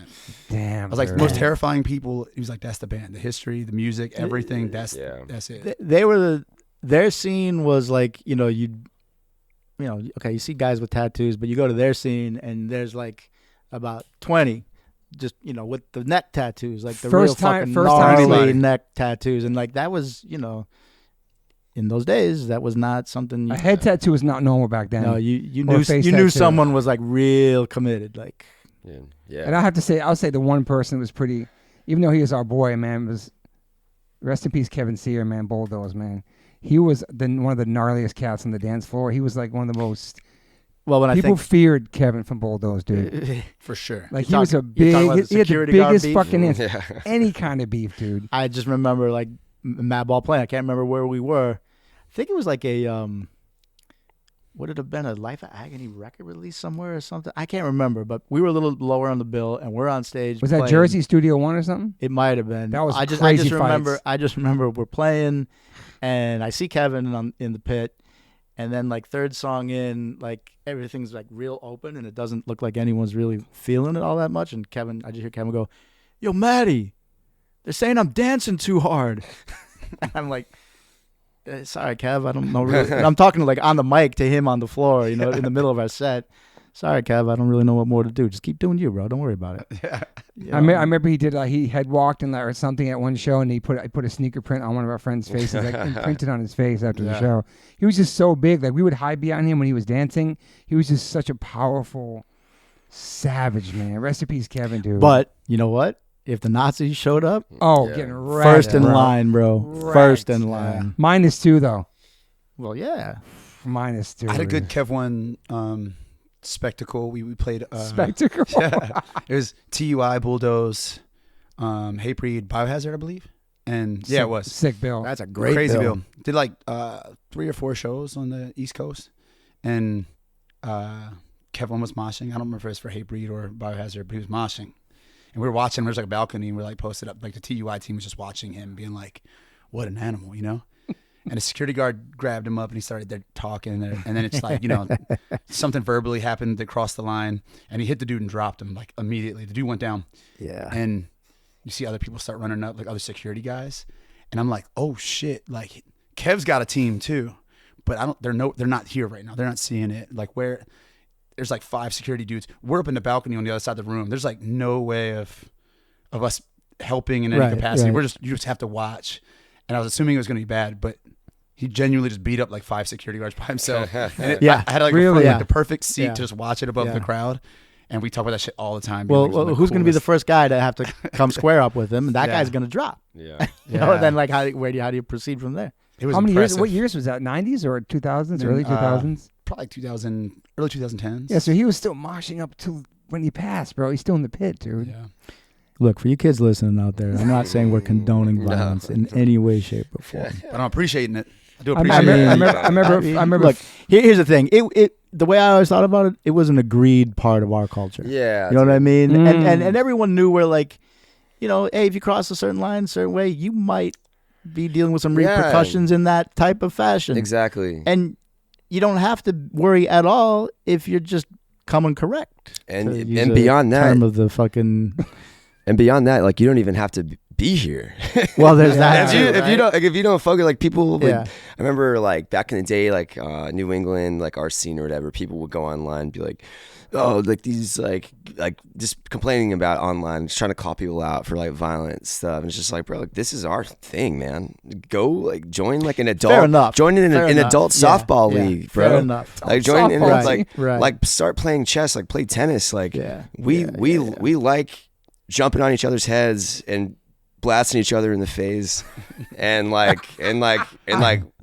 drinking 40s in the parking lot, and like that is like what we like to do. You know what I mean? Yeah, I hear you, right? I'll say this: you got to be, careful with it, right? Because it can go real bad. Of course, yeah. And we all know what those bad things are, and we've seen our brothers and sisters, suffer from that, and that's real. Yeah. That's fucking real. You know what I mean? And I'm never one to judge. No, you know what I mean? Like, yo, I get it. But hopefully, what I feel like the culture right now is it just feels a little bit. It does feel safer. It feels more positive. Yeah. It feels more. Yeah. It's cool. More uplifting. Cool. It is. And if you got to pick one or the other, which is the better one? Yeah. Right. I'll say me at 11 years old needed a room where somebody's going to spin kick me in the nuts. Yeah, and exactly. And I could do the same, And sure. I needed that. And I think it was special, and I hold it in like a high regard. But I'm like, this is different right now, and I think there's a lot more young people that could use this, and we have a better chance at serving planet Earth with hardcore music. Yeah. Well, like I have friends like that are my friends like to this day, like 15, however many years later, where the first interaction we had was me just getting blasted in the face, like Chanel from Worcester. Oh yeah, it was like I went to like one of my first shows in Anchors Up. I was like scrawny, probably like 17. Worcester, you said? I was at Anchors Up in Haverhill, Massachusetts. Oh, yeah. And well, she's from Worcester, and dude, I was moshing a little too hard. It wasn't my city. She looked at me square in the face. She's like a strong woman. Just bad shit, dude. Just blasted me. Really? Bro. And I look around, and I'm like, what?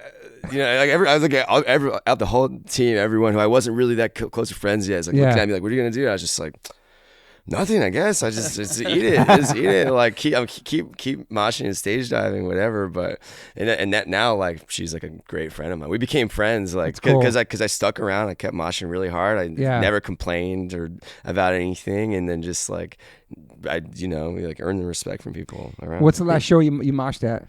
Oh, dude. Okay, there are certain bands that'll get it out of me. Wait, what was the last? Damn, I can't even. It might have been Trapped Under Ice. Like I feel like it's like Trapped Under Ice, Criminal Instinct, King 9. These are bands that'll like will get it out of me. Get you out, yeah. If I'm watching, like playing with like like YOT or something, I'll hit a stage dive. Oh yeah. I will for sure hit a stage dive.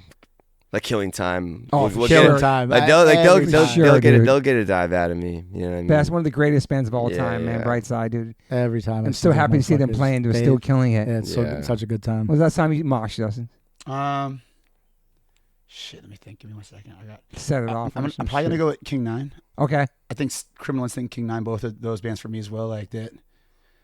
I've had so many moments of being like, oh, I don't mosh anymore, and then that happens, and you're like, all right, I have no choice right now. You just feel it, right? Yeah. But watching Crown of Thorns is probably sick playing with them, right? Playing those songs and shit. Yeah. Looks like they had a good response out there with you guys. Yeah, I actually moshed the Crown of Thorns not too long ago, but not on this tour, because I was like, my body can't accept getting my ass beat and then getting on stage and playing. Yeah, you just turned 40, man. Happy birthday, dude, man. You're fucking in the 40s now. It's crazy, dude. Yeah. No, actually, I jumped off a speaker while Trash Talk was playing at the show we just played. Oh yeah, that's sick. Okay. Yeah, John. You're way more recent than you realize. Actually, yeah. It was like they were the last set, and I like climbed up a speaker and jumped into it recklessly. That's another great band, man. Trash Talk, dude. Another band that'll pull something out of you that you didn't know existed. For sure. And also, it's kind of bridging that gap with like Tyler the Creator back then, the hip hop artists coming to their shows. I don't know if you know about that. Weird. Trash Talk. Like I'm aware, but I haven't really spent enough time digging in to really, But they were coming to their shows, diving at their shows and shit. Like, yeah. It's really cool. They created a strange lane out of like from nothing. You know what I mean? There was like no precedent for what they were doing, and it like has afforded them a reputation that I think they mean a lot to people, and they can do this shit forever. And yeah. Also, like the streetwear culture, Odd Future, all that stuff was just like meshing the genres, man. Like way ahead of everybody else, I think. It was really cool. Yeah. Do you guys have like a dream band to tour with? Oh, man. Honestly, for me, like, again, the bands I was out before, the Crown of Thorns, Negative Approach, Death Threat, Agnostic Front, and we're going to try to make some more of those happen this year. So we'll see what happens. And it could be Trapped or Nice new music this year, maybe? Not this year. Okay. I would, like, we're working on stuff, but, you know, AngelDust has a lot going on, and the TUI team, they have babies and a lot of babies in the band, and between Turnstile and AngelDust, we're all pretty busy, you know. So, but it's you know, there was a moment when I'd answer this question and be like, yeah, we're working on music, and what does that even mean? Yeah. But like now we're at a point where I'm like, oh, I know what this looks like. Like I know what we have like a body of work, you know. Would you ever want to be a dad and settle down with a family? Yeah.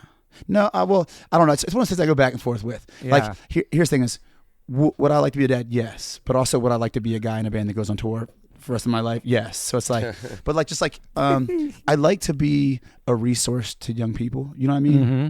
If that makes sense. It's you're doing it, dude. I can do that with music. Yeah. But like, yeah, I mean, it's, you know, it's a conversation that I've had where it's like, and sometimes I'm like, yeah, I want to have a kid. And then there's times I'm like, it's a good thing I don't have a kid. I mean, you're definitely, I want to see a legend in the game and respected by so many people, you and everything you're part of. Like, I see you as like the new, like a Walter Schreifels, Tim Armstrong's vibe for your generation. Like, that's the coolest thing you could have just said. I appreciate that. I'm saying for your diversity and your songwriting and the culture and not giving a fuck. Like, I saw a picture you wearing, like, I actually sent to Hilly. I saw a picture you the other day wearing like a fucking, it was like a brown suede jacket with the fucking things hanging off it. Yeah. Like you wear the fuck. That's another thing. Like, not saying like a hardcore fashion icon, but you wear what you want to wear. Like, you don't give a fuck about any of that shit. You're not trying to look a certain way. It's being yourself, dude. I respect it. That comes from Ezek, too. I was gonna say that, dude. I love to hear that. Ezek with the poncho. I wanted to hear that, dude. And now that I did, I wanted to hear that too. I'm very happy. I could never. That's your fashion icon. I mean, he's like an icon, and I know. Yes, I know. You know, it's like I have like a lot of people I admire, and it would be such a lie to pretend like he's not at the top of the list. You know what I mean? I would never try to pretend like he's not one of the most influential people in my life. You know? For the listeners, Justice has Mentally Vexed Across his like collarbone, which is one of their great albums. Yeah. I mean, he is an example of living and breathing our culture. 100%. You know what I mean? Sure. Living, breathing, and contributing. Yeah. Right. Yeah. But him wearing a poncho could have been inspired by you. Who knows? I don't know. Dude, I saw this man at what was it? At fucking Black and Blue Bowl came out with the fur. Yeah. Oh, yeah. Do you remember that? Yeah, dude. And the Lord. I could, before music even happened, I just saw his fit and started just beating the mosh pit up. I just had to go crazy. Yeah. You know, he just had that presence to him. I mean, like, he's such a New York b-boy graffiti fucking legend, bro. The Lord. Shout out to the Lord, dude. Yep. My brother, dude. Yep. Always like, was it sheepskin back then? Fucking everything. We rocking all the Ewings, still rocking Ewings. Yeah. Like 80s joints. Yeah. He don't give a fuck either. As far as he wears what he wants to wear. It's hardcore. It's authenticity. Yeah. Energy. It is 100%. Yeah. 100%. Yeah. And what's even more great about it is it pushes the boundaries of what people think is the norm. Yeah. And they know they got to keep their mouth shut if they ain't liking it, because you know what I mean? And that's not the point by any means, right? But of course. I kind of like that part of it too. But he's gonna stand. Yeah, nobody's gonna say shit to him about his wearing. You know what I mean? Well, nor should they, right? Yeah. But I'm just saying with him either. I'm just saying it's great. It's fucking Lord Ezek. And even like you always change up your look and all that shit. I fucking love that shit, dude. Thank you, man. The glasses on stage. Honestly, now, fucking having Zech on the team is really inspiring to me. Zech's a person who's very down to express themselves in their physical appearance, and I feel like there's times when I want to do something bold, and I'm like, well, look at him. Dude. We're a team, bro. We're just going to fucking go crazy. I love that shit. That's punk, man. That's hardcore. Yeah, that's a great way to put it. That's punk. Yep. That's beyond the sound. People. It's being yourself 100% authentic. Who's talking about that element? Some can get lost, I think, in the hardcore thing, you know? What's your New York hardcore top 5? Oh, dude, it's always changing. You go first, because he's going to fucking think about his. Oh man, Just like maybe right now, this moment. Top 5 bands. Mm-hmm. Yeah, for today, right? Crown of Thorns, always there for life. Agnostic Front, Madball. Shit, man. That's 3. Yeah, 2 more. Let's see. What do I go with?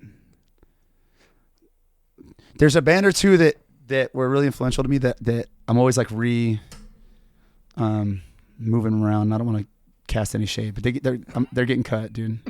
Burn. Yeah. Fuck that yeah, that dude. makes Let's sense. go, That makes bro. sense. As far as just like, dude, a band that like pushes the boundaries and the rules. Incredible, man. Youth of Today, just in the context Fuck of being yeah, dude. Good list. Connecticut, man. I know it's Connecticut. That's one of the ones I was thinking about. We literally had that conversation yesterday. We'll start today about you. We agreed. We say New York. Yeah.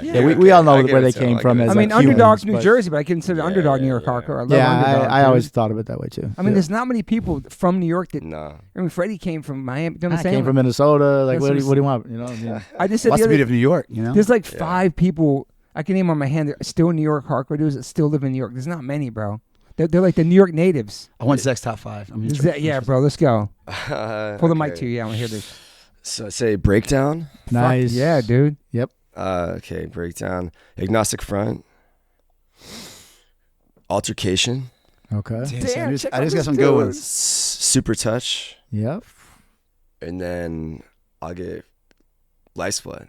Ooh. Bro, Yeah, it's yeah. got That's- the deep cuts, dude. That's gotta probably what I'm be- listening to, right? Like what I like listen to like the most. I feel like. Yeah, that's it, You man. That's your guys, list. you guys Iceman fans too? Oh, Yeah, love, of course, love Iceman. Yeah, that was what Andrew the called Iceman. out. Like he said, Andrew, like, yeah. Dude. I guess And Carl was a big influence on his. And he can had see another that, band yeah. after Iceman that he talked about. I forgot what they called after that.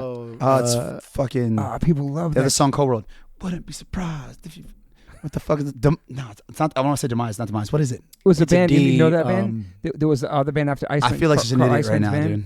It's like a deep cut that like Andrew was. Andrew would kill us if he heard this happening right now. Damn. No, I remember when he mentioned it. I was like, I wasn't hip to him. So Yeah. Damn. There's like a lot of deep cut, like cool. But it's a like, band I feel after like that. Fit of Anger, like It'll shit come like back. that too. Yeah. Yo, Giovanni, can you Google something for me? Iceman's band after Iceman. Carl Iceman, yeah. This is Giovanni right over here, legendary skateboard photographer. I'm so embarrassed. This is a genuine influence. Because in Andrew's gonna be Trap so bummed, dude. What's the band called? After Iceman. Mosher? Carl Marsh. He was an ill Mosher too. Yeah, I know that he was known for that. Also, shout out to Chaka and Gingy from Absolution, one of the first kind of spin kick dancers I've ever seen in the 80s, with the arms and the kicks and like the spiritual, and it wasn't violent, but it was beautiful and for Is it real. Chaka and who?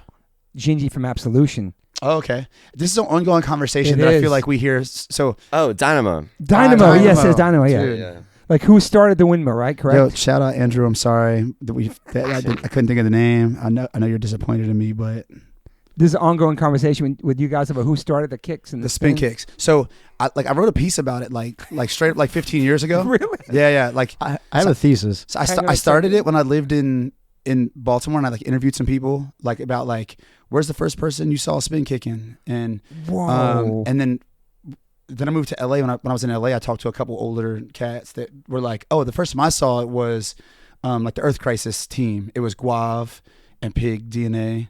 Some of the Earth Crisis guys were spin kicking. So I like went to those guys and interviewed them. Like, where did you guys first see spin kicking? Oh, it's a New York thing. It was like a New York City thing, and we were doing what, and a lot of people were citing Saab. And then I took it back into New York and asked some people, and it was Saab. But the argument always comes down to Saab or Chaka, and there's people who'll be like, I saw Saab do it first, and people were like, nah, Chaka was doing it. And I'm like, I gotta know. Like, Okay, everybody's got a different definitive answer. I saw Saab was the first person I saw crowd killing, where he would actually spin around, really fuck people up, like facing them or behind, spinning front one and backward, hitting people in the head. Chaka was more like a spiritual. He would spin and hit you, but it wasn't. He was smiling. He wasn't. It was on some like Krishna shit. You know what I'm saying? Some Him in expression. general. I know what you mean. Yeah. It was an expression. Saab was just more like fucking scary and just martial arts. Martial arts, yeah, and like just wrecking fools. Dude, watching Chaka like moshing, like do like the last Raw Deal show, like at CBGB's. That was like it. Yeah. Oh, it's like Chaka was moshing on the stage. Yeah. He's like incredible. going side to side, like on the stage, like because Yes. there were so many stage potatoes, he's just like killing everybody. It was so sick. Yeah, but Gingy Absolution was one of the first ones who inspired Chaka in the first place. Yeah. Were you at the last CB show when Dominican Bill pulled the gun out for Killing Time show? He was there. He was there at the last Killing Time show. That was crazy. No, I was in Europe, I think, with AF. I just feel like a fool that I didn't know about Gigi in the context of this. You said Gigi, right? That's his name? Gingy, sorry. Absolution. That's incredible. Respect. You know, he's still around too. He's like a black belt. He lives in Florida or something. He's a black belt, so he's still spin kicking. Yeah, he's legit. He was legit like a fighter back then too. Like back then.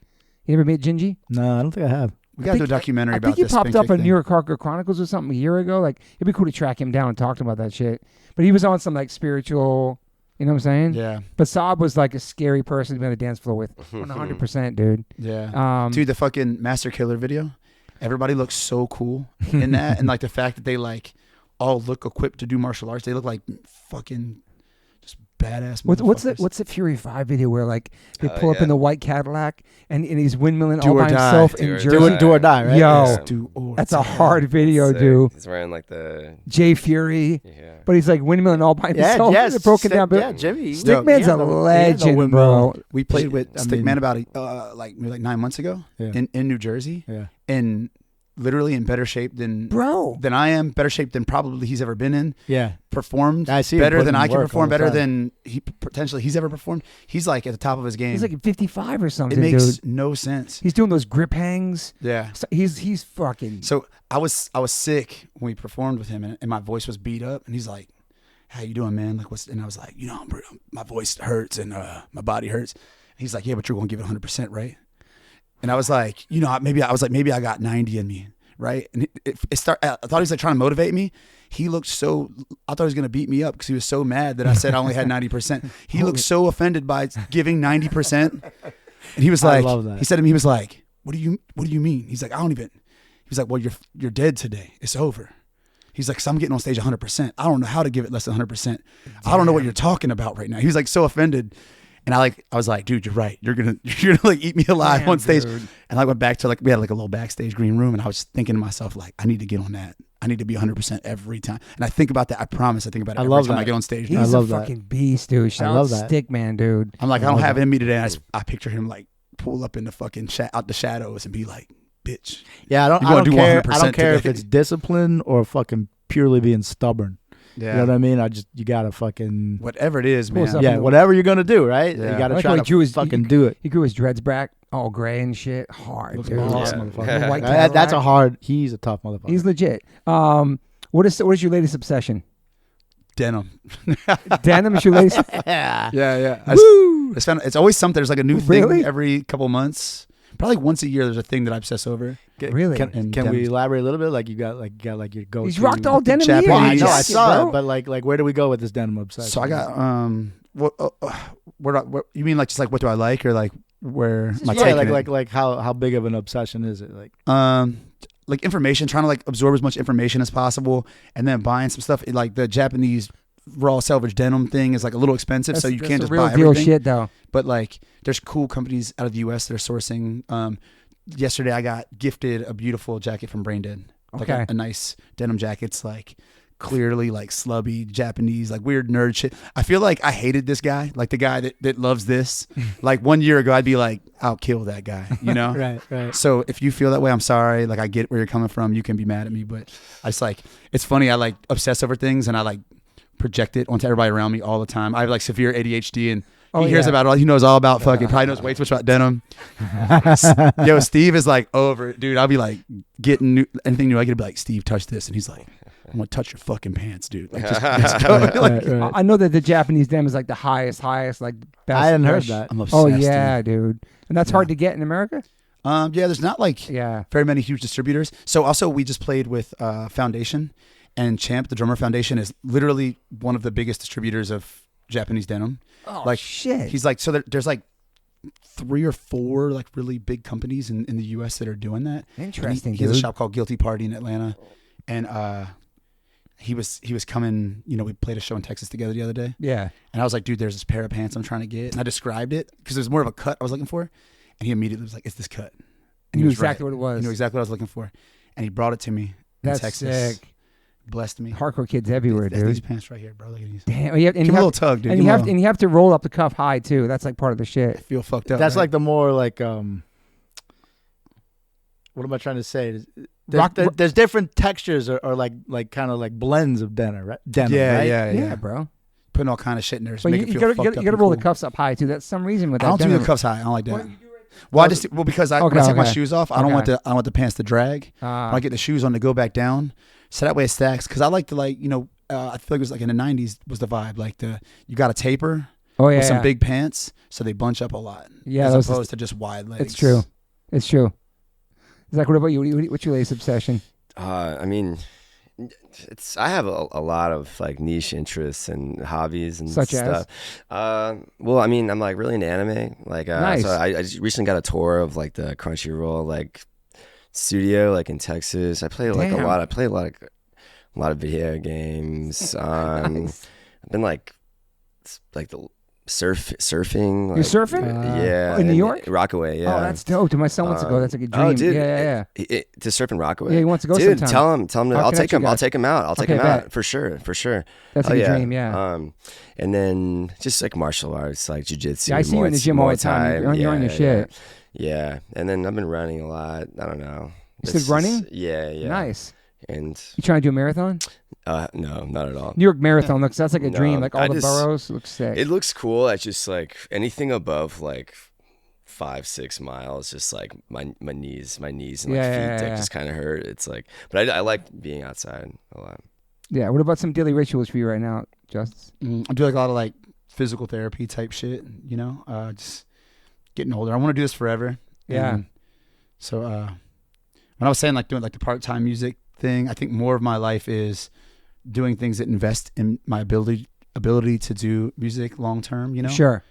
So just like, I get up and I move. I have dogs. I have English bull terriers. Nice. And they're like just savage, terrible animals, and they just try to kill each other and eat everything, and they're a lot to deal with. But like, so just a lot of movement, dogs, gym. You a coffee guy? I dabble. Yeah. I kind of go through little waves. Yeah. Yeah. You miss California?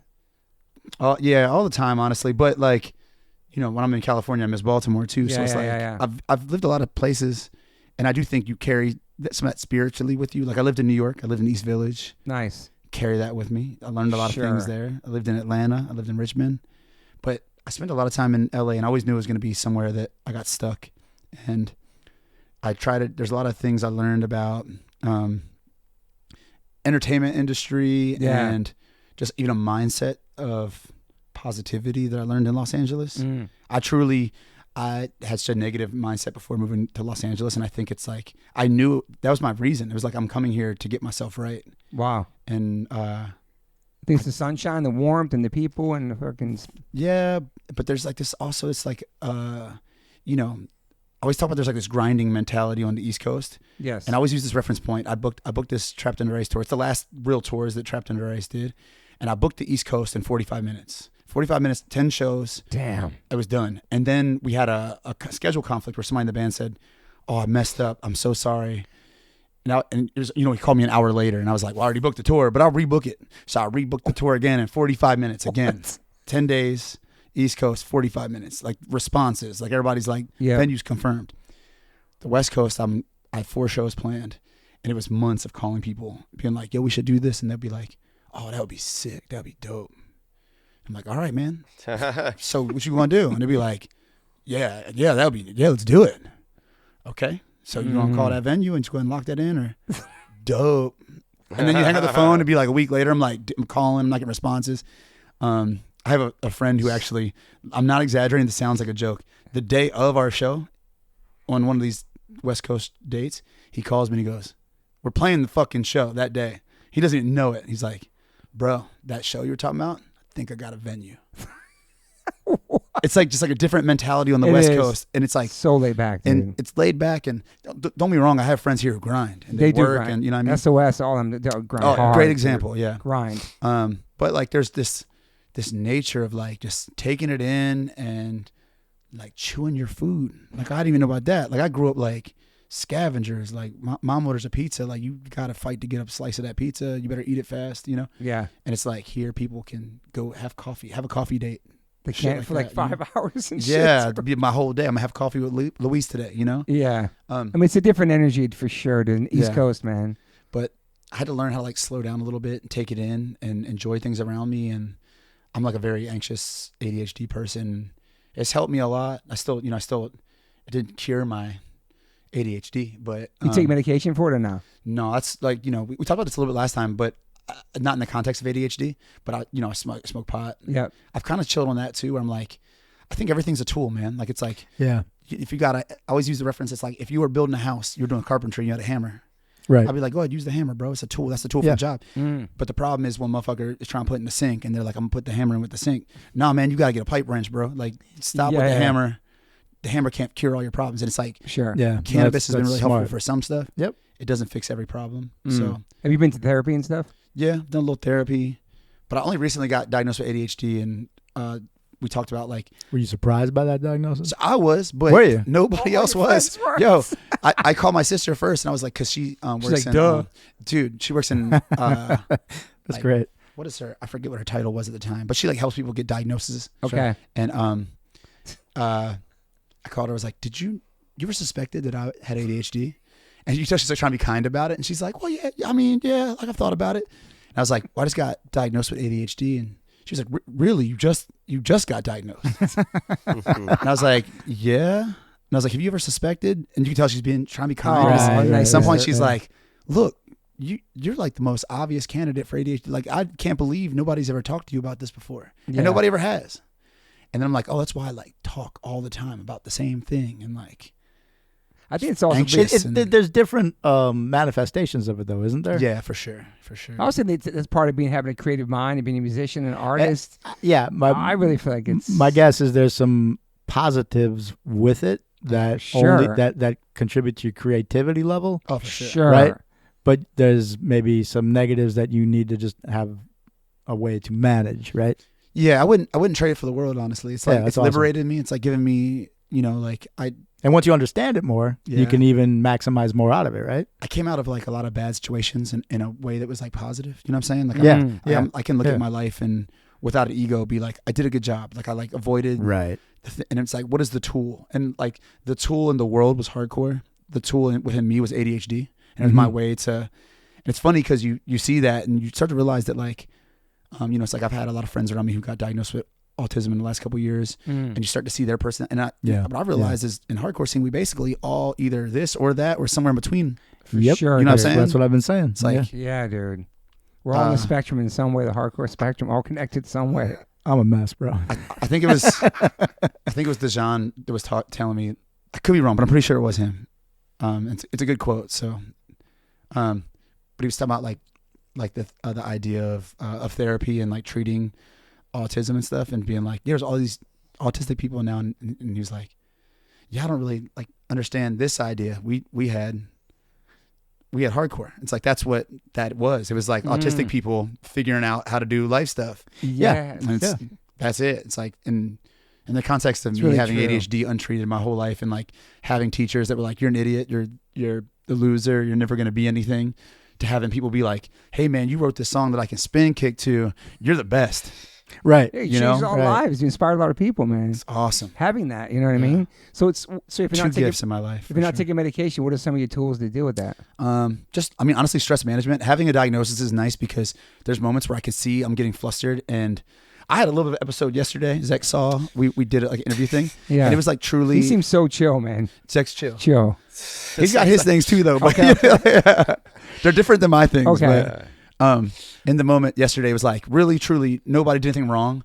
I was overstimulated, and like I was like, I have to get up and leave the situation to like to not piss people off. Yeah. And it's not even that I'm mad. It's like, and then in that moment, I was able to like kind of step away from it and explain myself without being as offensive as I could have been. Yeah. But like, it's nice to like kind of see it coming, and for sure. Now you're aware of it. Yeah, and I know what it is. I'm like, oh, I'm getting overstimulated. I have information, and I always say with hardcore music, it's like, a good tool that it gives you is you grew up feeling misunderstood. Absolutely. And then you have an outlet to be understood, and you can sing along to the person who understands you, or you can say the thing that you understand that other people will hopefully come to understand. And so true. Yeah, it's like I needed that for hardcore is the tool. That's like the thing to help me as a kid. Yeah. As I get older, I still love hardcore. I can't afford any bad stage dives at this point in my life. Yeah. But just like, again, knowing what it is, taking a step back. I do use cannabis sometimes when I feel like I'm gonna have like a moment, a bad moment. For sure. And it helps. But again, trying to make sure it's like all things in life, man. It's a balance. There's no right or wrong. There's no like perfect answer. It's a balance of things. And like cannabis is a tool that I use sometimes. And there's times where I'm like, hey, I'm not my best self because I just smoked weed for the last couple of days in a row and my brain's off. I don't want my brain off. Just gotta slow it down sometimes. Is it hard to shut your brain off at night and go to sleep? Hell yeah, dude. It's like You have sleep issues or? Yeah, my whole life I've had really bad sleep issues. I'm trying to be more proactive. Yeah. Trying to go bed early. I think our whole band except Jim is kind of on that. Especially on tour, it's hard to get your sleep, dude, but it's the most important shit, I have some you know? pretty serious sleep problems as well. Really, you do? Yeah, like really extreme night terrors. Really? Yeah, like wake up like running, screaming, like shit like that. And this fool's like you had that your whole life? Oh yeah. Oh, yeah. Night terrors, like since you were younger? Yeah. What is that? What do you think it's from? I don't know. You went to therapy at all about shit like that? Or no? No, I've never done. So you're like you physically running, or are you walking in your sleep, or? Yeah, running, Damn, screaming. Sometimes only standing up, screaming. You gotta think this fool it's a trained martial artist. Right? You know what I'm saying? Yeah. And there's been a couple of times where you be sleeping next to him, and all of a sudden he's up, stands up, ready to beat your ass and screaming and shit. Damn. It's scary, bro. Dude, remember, we were on tour with Glitterer. This is like 2017. And we're in my friend's house in like Richmond, Virginia. And I had like a pretty bad one. And I just remember like, I'm like, screaming, like stands up, whatever. Like Justice is like, yo, like chill, everything's okay. And bro, I looked down the couch, like Ned Russin literally has the covers like over his like over his fight. Yeah, has his covers over his face, is shaking, like looking so scared, dude. I'm like, and you can't wake somebody up during that either, really. Well, I just like it's like once the adrenaline is gone, I kind of wake up while it's happening, but there's so much adrenaline that I'm like, and then it kind of all goes away at once, and I usually just pass out. But I mean, what's the best option for the person who's trying to deal with you at that time? Try to wake you up? Try to play dead? Yeah, play dead. I play dead when you do that shit. I'll be like, just start snoring and shit. Yeah. I'm clearly not conscious, dude. Damn, so your whole life. So you ever try to figure it out and get to the root of it? It's progressing. It's chill. It's gotten better. It's gotten better. It has gotten better. But it started when you were super young, though. Yeah. Wow, dude. And nobody else in your family? You have siblings? I don't think it happens to my brother. Yeah. I don't think it happens to him. That usually comes from some PTSD, something that happened. Usually, you know what I mean? Like military dudes or. Yeah. There was one night we were with Daniel Fang, and me and Zech were sharing a hotel. It would be like teams of 3 at the time, and me and Zech were talking about it, and Daniel was like, "What's going on?" And I was like, "Dude, just come stay in the room with us and experience this." And he was like looking forward to it. He was like excited, And come witness this. So the beds where it was me and Zech shared a bed that night, and Zech was like on the outside, I'm on the inside, and then the bed next to us, Daniel's on the inside of his own bed, and then on the other side, and there's like space, and like clockwork at that time it was so much more frequent. Yeah, you happen like every night. Zech jumps up and he's like, "I'll kill you." Like sometimes he says some crazy shit, like "I'll kill you" or some shit. I usually, accusing other people of trying to kill me is. Yeah. Yeah. Damn. It's like and so he's like, he stands up and he's standing above me, and I'm looking at Daniel like I'm like waiting to see, and his eyes are just opening. I woke up before him, and he's like terrified. He's like, "Oh shit," And Zech's asleep, like he's not awake at all. He dive rolls over me, over Daniel, onto the next bed, like into the little gap where there's not a body. He dive rolls off the bed, and he's in his underdrawers, opens the door and takes off down the hotel. Yeah. And we get up and we're like, "Oh, we got to get him." So like open the door, and he's nowhere to be found. And like we're in our underwear. If we're going to go search him, we have to get clothes on. So like get our clothes on, we're like getting shoes on. We're like, "Dude, we have to go find him." And he like walks back in the door, or he knocks a couple minutes later. Yeah, it's totally normal. It's just like the sad walk back, and like, dude, like the sad walk back after you're like okay, fuck, man.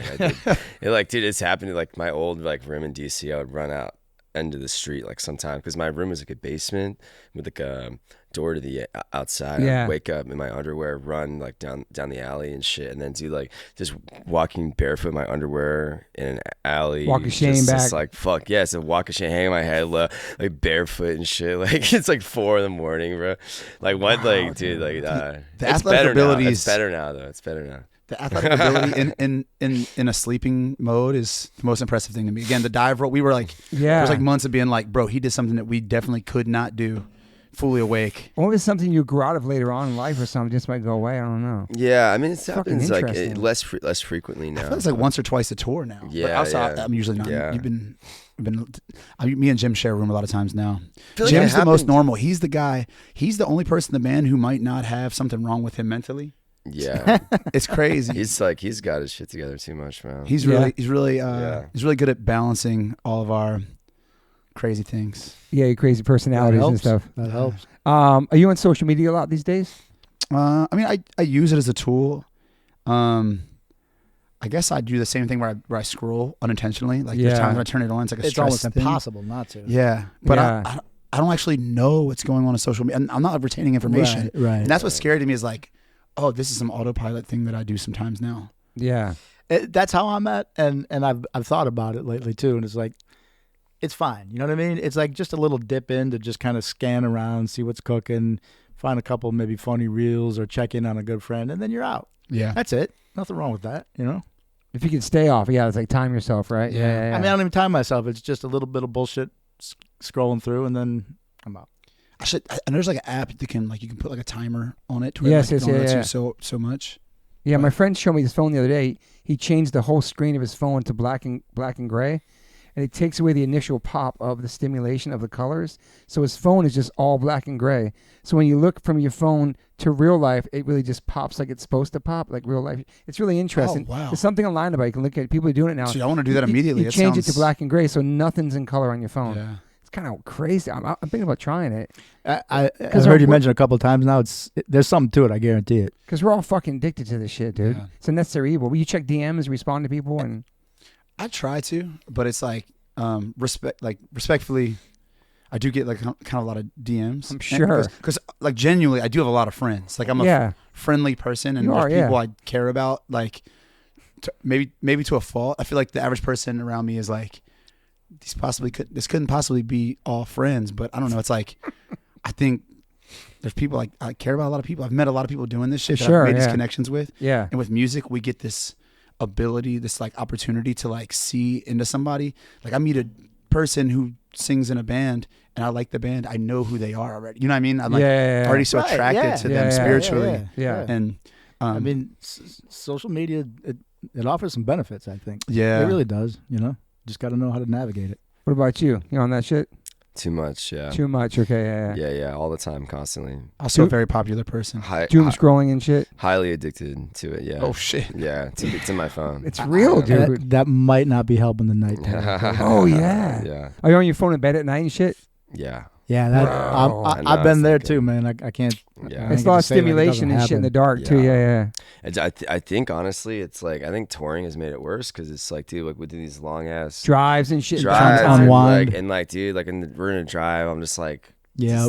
And then when I get home, it's just like I can't like not do it. Like my girl will be like upset. Like fiance will be like upset because it's like I'll just be like she'll be like, put it away. Like you're at home. Like you don't have to be. And I'll just be like, oh yeah. But then I'll feel like it's crazy. I gotta see with the AI like orange and the like. Do you get those like the AI like fruits videos? No. Like, yes. Dude, I'm on like part 5 of some of those, man. Like it's like it'll be like the broccoli like does something to the banana, like. Dude, and I don't know why. I just can't stop watching it, dude. I can't stop watching it. So this is something you're deep into right now. Dude, my feed is evil, man. Like that you wouldn't believe some of the stuff What's that comes going on in your up. mind, what you're looking at too, yeah. Damn, I never heard of the AI fucking vegetable thing, dude. Fuck. All right, so we know you guys are on social media. I guess we have any more questions with you guys? We get the top 5. What are some new bands you guys are listening to? Yeah, there we check go. out. I'd like to hear that. What Justice is on too. Well, and with that, do you feel like you're able to keep up with new bands? A little bit, definitely falling behind. Yeah. Like I remember being young and on that seeing shit. an interview with an adult New York hardcore man, and they asked him what his current favorite bands were, and I'm pretty sure he was like Madball. Right. You know, it was like a band that had been a band for maybe 20 years at that point. And I was like, man, how could you not know all the new? There's so many new That's bands. such a great, so true. Yeah, man. it's like well, also New York hardcore is like kind of a vacuum where it's like, it's what's so special about it was like very. It's like a scene of people who are feeding off each other, and that was the world, and it created this hyper, like a unique pocket. You know what I mean? And you don't want too much to water it down from outside of that, you know?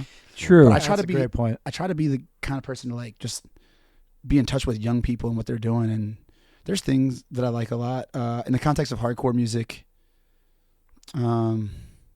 I know there's bands that are doing really cool things. I mean, I'm really excited on Haywire. It's like an obvious thing that we Great all love and appreciate. And killing it, dude. It's like it's fun, everything, dude. Yeah, when I was a kid, I might have gave you like the most obscure band. You'd be like, oh, but I've been following Haywire and their trajectory, and like new music is like I have aspirations for a band that I like. When I like a band, I'm like, I want to see them do this. Yeah, and Haywire's a band that's like they're releasing the music that I was hoping they would release as a band. You know? That's a good source of energy right now within the hardcore thing. That's good to see. Looks like a big party, but it's like he says dope shit on stage, but mental health. That's on perform. They're great, dude. They're doing good work.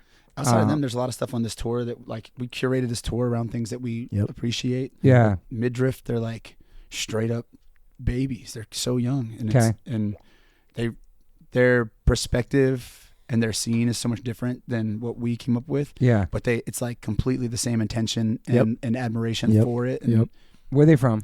The Bay. Okay, Bay cool. Area. Yeah. And what about you, man? Dude, yeah, I mean, there's a ton of cool stuff, right? Like, and you live in New York, and New York's kind of thriving right now, too, dude, right? There's the one New York band I want to shout out is this band called Nisamono. They're kind of like Japanese DV style. Like, nice. My homie, like Ty, sings and plays guitar in it. My homie and Ryan Nato, who plays drums in Lotion and Warthog, plays drums in that band as well. And then as far as like straight up hardcore goes, in my opinion, I think the best hardcore in the world right now is being created in Glasgow and Sweden. Damn, dude. Like there's like all those like the Northern Unrest bands like in Glasgow, like this band called like Hellbound, like Nothing But Enemies, like all these like bands, like, and then Sweden, like Existence, if you've heard them. No. Like Speedway, bullshit, like just I don't know. Those are where my two, and then also in the UK, Wits End too. Wits End, I heard them. And then if another not super new anymore, but New World, man. My band like No Idols is about to do like a UK tour with New World, man, this summer. That's awesome, man. You listen to New World, man? No, I'm gonna check Such them a out. musically impressive band. Yeah. Okay. Sounds like Crumb Suckers, and they can shred, dude. Shred. These are shredders. I'm gonna say something that I think might offend somebody, but I think Crumb Suckers are like a pool of genius ideas that were never curated into the greatest songs, or at least the most absorbable songs. Do you know what I mean? It's hard to digest Crumb Suckers. There's a lot going on. I think that's fair. And this is the band that was like, okay, we'll take all of that and crunch it into incredible hardcore songs that you know immediately. You know, right? That's dope, dude. It takes a lot of listens. That's cool. What are they called? New World, man. Dude, it sounded cool. I gotta get on together. Yeah, we're playing Sweden like in July, like a headline show, first time in 15 years. Maybe tell me some of his bands. I'll try to get them on the show. That'd be awesome, Existence, man. That is that is the one, bro. That is like one of my favorite bands. And then Speedway, bullshit. Yeah, like so many good bands out there. I love Sweden too, man. Yeah, fucking. There's a band called Hitman from the UK. Hitman? Yeah, that's not exactly. I wouldn't call it hardcore, but relative. To hardcore. Yeah. That's yeah. That's, you know that? Yeah, that's Karim from Power Plant, right? Yeah. Are you fucking with like new hip hop and shit too? I know you're hip hop. I don't know what's new hip hop. What's going on? And you tell me. I listen to Baby Keem record. It's incredible. Yeah. I'm always behind. I'm like a poser with hip hop. It's like there's certain genres of music that I appreciate. That I try to appreciate from afar. I don't want to get too involved, I guess. Baby Keem's record's super dark about his family and childhood. I think you like it. Yeah, I was listening. One of the boys was playing in the car the other day. It's heavy record, man, and he's super talented. That's Kendrick's cousin. Kendrick's on two of the songs. I like the new J. Cole record. It's like it's a double album. It's his last album. He did a thing where he got into his original. You said it's his last album, as in like he announced that he's not going to do more. Yeah, and he got into his original car. I think it's like it's like a little beat up car, and he drove it around the whole entire country, selling his CD of his album at the back of the trunk for $5. And he documented going up to people's schools and high schools, people coming out screaming. Dude, it was so Silver emo. Spring. He went to downtown Silver Spring. Yo, Oh my it's God. so emo. It got me so emo watching because he's just pulling up to all schools, just in this old busted car, selling for $1, his new album for $1 out of his trunk. That shit was dope, dude. It like That's totally took it incredible. back to like the old school way of doing it.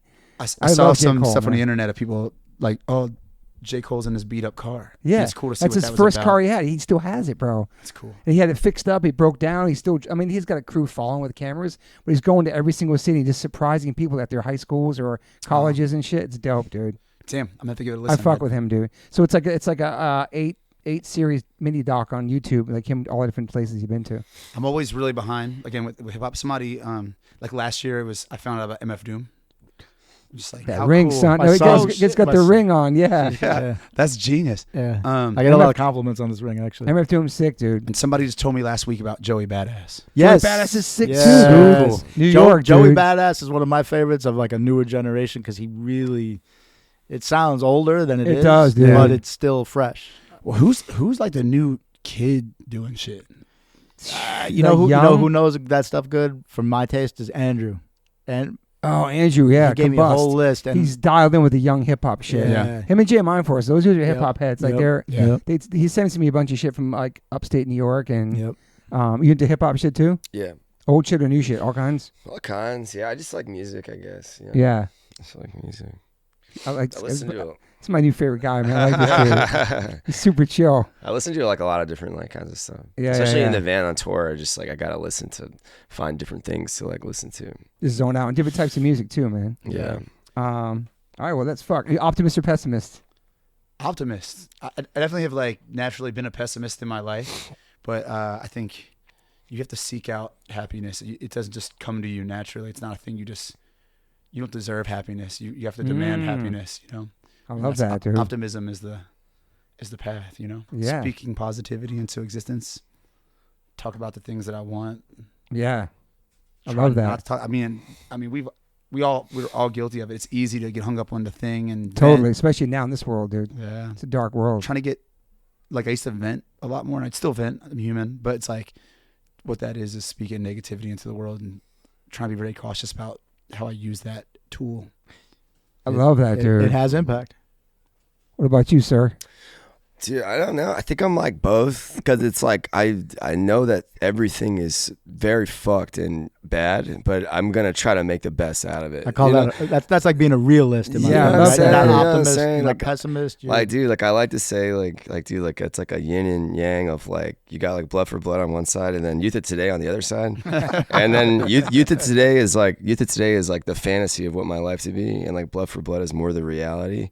Wow. And I gotta kind of acknowledge and like live with like like Yeah. find Somewhere in the balance middle. in between. You know what I mean? Dude, I love that one. Yeah, Wow. I relate to that a You lot. could say Blood for Blood, yin yang, dude. Somebody needs to make that shirt, dude. You know That what I should be mean? like a new bootleg shirt he puts out. That's the new AngelDust shirt with the fucking Dude. on the back. So what was your last real job?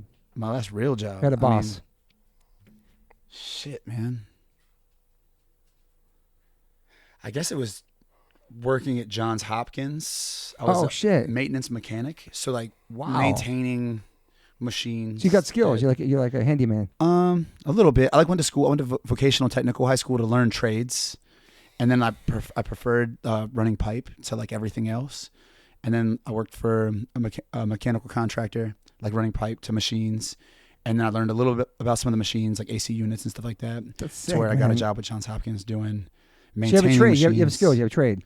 But I mean, this was so long ago, dude. I'm like, Yeah. So I would say I was probably 22 or 23 when I like checked out of Okay. normal life work. Okay. And now it's like just it's like I just do music, and then there's moments in life where I'm doing less music and I'm like, oh, I'm just gonna do something else musically, like work with somebody else on this thing. or Yeah. go on this tour. And But that's like the last time you had a boss, kind of. yeah. Wow, that's amazing, man. Yeah, it's crazy. I guess it's been getting close to 20 years since I've had a boss, and Mhm. it's powerful. And so you're just doing your own shit now, like you do like your personal training and all that, right? Your Yeah, own I do boss. It's personal cool. training, teach jiu-jitsu. Like I like do like little gigs and jobs. Like it's in New York, so it's like it's so easy. Like there's money everywhere. Totally. So you can tap into it. So I'm usually down to just do little hustles when I can too. Yeah. Any regrets in your life? Damn. Bro, you be getting deep. I don't know if you had any last time. I just don't. Yeah. I just don't, man. Like I feel like it's almost ignorant to be like, no regrets. But yeah, I guess, I just can't even think of that thing that I feel, there's like a couple little moments in my life that I felt, not regret, but like I can look back at things and be like, that's not the best thing.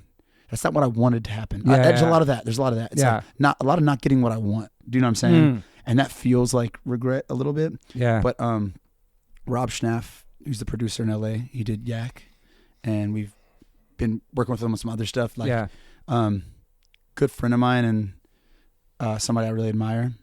But he had a really cool conversation with me when I was talking about a record that I made that wasn't what I wanted. Like I had a vision for this record, and I wasn't happy with the process. And he was kind of explaining, like, putting this perspective of being like, yo, life's not about just getting what you want all the time. And even as an artist, it's not about always conveying, like you're shooting for your vision, Sure.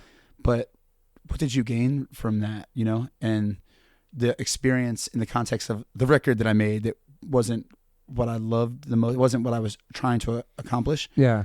I gained so much from it. I learned so much. Yeah, I could understand that. Put me in a new position. I'm like who I am because of that. And he was like, he's like, eliminate that record. Who are you now? And I was like, I don't even like that guy. I don't like that guy, then I'm without that record, Yeah. So, no regrets, man. What about you, sir? No, not really. I don't have any, because it all I like where I am right now. It's like pretty good. You know what I mean? Like it could be like, this is like pretty much best case scenario for my life. Like to be honest, could have gone a lot worse. So that's the perspective, right? That's dude. Yeah. So it's like, I could have just never left like my hometown or whatever. Yeah, man. Like, right. Yep. You're in LA right now. You're on tour. Yeah, man. Music. Like most of my family's. I don't think anyone in my family's ever even been to LA. So really, dude. So no regrets, honestly. Fuck it's yeah, cool. dude. Any more questions for the youngsters, man? I don't. I'm just gonna again take the time to say great conversation. And great conversation. It's really good getting to sit down Yeah. with you guys and just chew the fat, as we used to say. But it's I appreciate it. You know what I mean? Because I love this shit. And I'll continue to say that every time I get into these conversations, and I hope it's apparent when I do talk. So it feels good to me to talk to other people that I know are out here doing and contributing and helping to keep it. You know what I'm saying? Yeah, alive. Because it's fucking alive. It's good, and credit to you and all people out there doing what's happening right now. Yeah. I appreciate it. You guys are both huge contributors to our community, and there's, you have to find new ways to keep contributing. And a podcast is such a positive, modern. God, I'm sorry about the gnat, man. It's one gnat. He's been hanging tough, dude. Fucking gnat. No, he got me in the eyeball. But it's just appreciate that you guys are using this medium to do it and asking us to be a part of it. Dude, I appreciate really you guys cool. coming. I was telling her, like, people that pull up the day of a show on the tour, I have so much respect for them because I know what that's like being a singer, wanting to rest, not talking so much. And I appreciate you guys coming, giving us your time today. And all you contribute to the world of hardcore, and you're an inspirational figure to so many people, and you inspire me and all the older heads too. And you're out here doing what you want to do and being yourself, man. I fucking love it, Thank you, man. Cold to Touch is out right now. The tour is happening right now. You guys are going to Europe in May, I think, right? Yeah. Yeah. And we'll be back here for Sound and Fury. Oh, you will? Okay, yeah. Yeah. We're going to come back in Los Angeles. one of those days. We'll be in Europe. We're coming back. It's Obituary, these guys, Weapon X. Who else is playing that shit? Marauders playing that shit. Yeah. First time Marauders in Cali for years, dude. Which Marauder? It's Jorge. Jorge, Yeah. They're playing that. Yeah. Awesome. You ever seen them before with him? Oh, yeah. Okay. Yeah, dude. Yeah. I don't think the -1's happening anymore. I don't know. It's not? I don't know. Yeah. Shout out to Minus. Hung out with them a couple months ago. That Yeah. was amazing. I So like watching every version of that band, to be honest. I like it all, so. So good. And people can find you on social media. Sometimes you check your DMs, sometimes you don't. Yeah. Right? Get the AngelDust Instagram. Trying to keep up, dude. All right, well, thank you guys for being here, man. I appreciate you, man. Yeah, of course. Thank you, Matt Henderson, too, man. Thank you, Toby Morse. Okay, bye, guys. Peace. Yes, sir. Morning, man. So, yeah, we're back in the pod real quick. I went and saw Terror last night, this Born and Raised thing. It was fucking amazing. Oh, dude. Yeah, they didn't know. I just saw some clips. It looks really cool. Yeah, they didn't know what to expect because it's like a collab. Those things are kind of interesting. You don't even know what to expect. Who's going to come from the streetwear? Who's going to come from the core? But the line was around the block. Like, it was fucking insane, bro. And, like, it was just so much love, man. It was just, I don't know, stoked. I had Nick on the pod yesterday. It's just, Terror's such an important band. It was Nick was giving you so much props for, like, being, like, a younger band that really inspired Terror. It was really cool, man. It was a really great conversation. Oh, no way. Nick's the coolest, man. I feel like you don't get a whole lot of interview stuff from Nick. Like, you don't get a lot of his brain publicly, you know? You don't. And he's like such an ill producer. He's like he's also a father now. He's like an ill runner. He's run like 25 marathons and shit. Like, it's crazy, dude. Yeah. Since I saw you last, I went and saw your show at the 1720. That shit was incredible. Great fucking show. And then you went and saw the homie Haley Williams the other night. Amazing show, right? Yeah, dude, the coolest. I haven't been so inspired in a long time. I feel really, I want to create something, you know? Yeah. It's cool because it's like we both known it for a long time. This is like her first time stepping out and doing, a solo tour, playing guitar, playing whatever she's playing, that synthesizer thing, whenever she's playing piano and shit. It was like, dude, it's awesome, man. So stoked for her, man. Yeah, cool. It's like a statement piece that I just had no idea she was I knew she was talented, but I didn't know she could do everything while she sings like that, you know? Yeah, dude. It's awesome. So it felt, cool. As a rock and roller, it felt more rock and roll to me. Yeah, man. And also, obviously, we all know from my podcast, she's a big fan of you and all the stuff you've done. One of the things I mentioned on the podcast real quick, because we were talking a bunch, there's like three of us here, is that, my comparison to you as I put you as a new generation, as like a Walter Schreifels, Tim Armstrong artist. And the reason why I said that is because your diversity, how obviously you can have a Trapped Under Ice, AngelDust, and I feel like you give yourself all this freedom to create anything you want to create, especially with AngelDust. You can make any kind of song. You can do a ska song if you want. You could rhyme on a song. No, people would be hyped. Like you can do all the inspirations that you had growing up and put it out in AngelDust. And I think that's so punk rock. And that was what I would reiterate what I meant about that, Yeah, dude, I think that's the coolest. And those are people I grew up looking up to, especially Tim. So it's like, if anything, it's like that's the reason why I can do that. You know what I mean? Yeah. Transplants, all that shit, dude. Fucking yeah. I hope I can. What are you gonna say? I was gonna say I just hope I can do it as a service in the way that those artists do. Yeah, I think they're the greatest. What was it like working with Tim when you how did you guys link up when you guys worked back then? It was cool because we kind of linked up on the business side of things, where I was working with a company, like working on a publishing deal at the time. Okay. And they were like, "Oh, there's a guy, Tim Armstrong," and I was like, "What do you mean, this guy?" And I was like, "Please, whatever I have to do, I want to work with him." And it was cool. Then we got in the same room, and it became so far on the opposite side of the spectrum from the business side of stuff. I love that, dude. Yeah, that's cool. And then one thing we didn't mention too in the pod is that obviously I can tell by like just the Dust video itself, it's got like a John Waters, Pee Wee Herman vibe to it, with the bodybuilder with the one eye, like these different characters. And I know that's definitely, obviously you're from Baltimore, and John Waters is probably a big inspiration. But I saw the video a year or two ago, but he ended up being at one of your shows, like a Trapped Under Ice show. Was it AngelDust or Trapped Under Ice? Trapped Under Ice, yeah. Yeah, and how does he end up at your show? Honestly, I've seen him pop up at I don't want to say a lot. He's not like he's at every hardcore show I go to, but it's been a pretty common theme in my relationship with music and alternative lifestyle. He just is in some of the, from the same place and looking for different creative ventures. You find yourself in the same room a little bit. And obviously definitely like huge influence on who I am as a person. And, I got to give a lot of credit to Blaze Cephas, who directed and wrote the idea for that video and a couple other videos. Cold to the Touch. Cold to the Touch. Oh, the dancers. That's amazing. Yeah. Yeah, and the beat. He kind of just like theorized all that stuff, and he's a genius. He has an incredible team. It was like the biggest production I've been a part of in my life was making those music videos. Wow. But I think he really understands where it comes from, and he's a big fan of a lot of the same stuff we're into. So it was really the energy matched for sure. For sure. And that alone is just so cool to be able to have those experiences and express yourself in that way. Being like a hardcore kid who's, I mean, obviously way more. Your I don't say the spectrum, but your palette of music is so wide. You especially the shit you listen to. I know you fuck with some pop music too.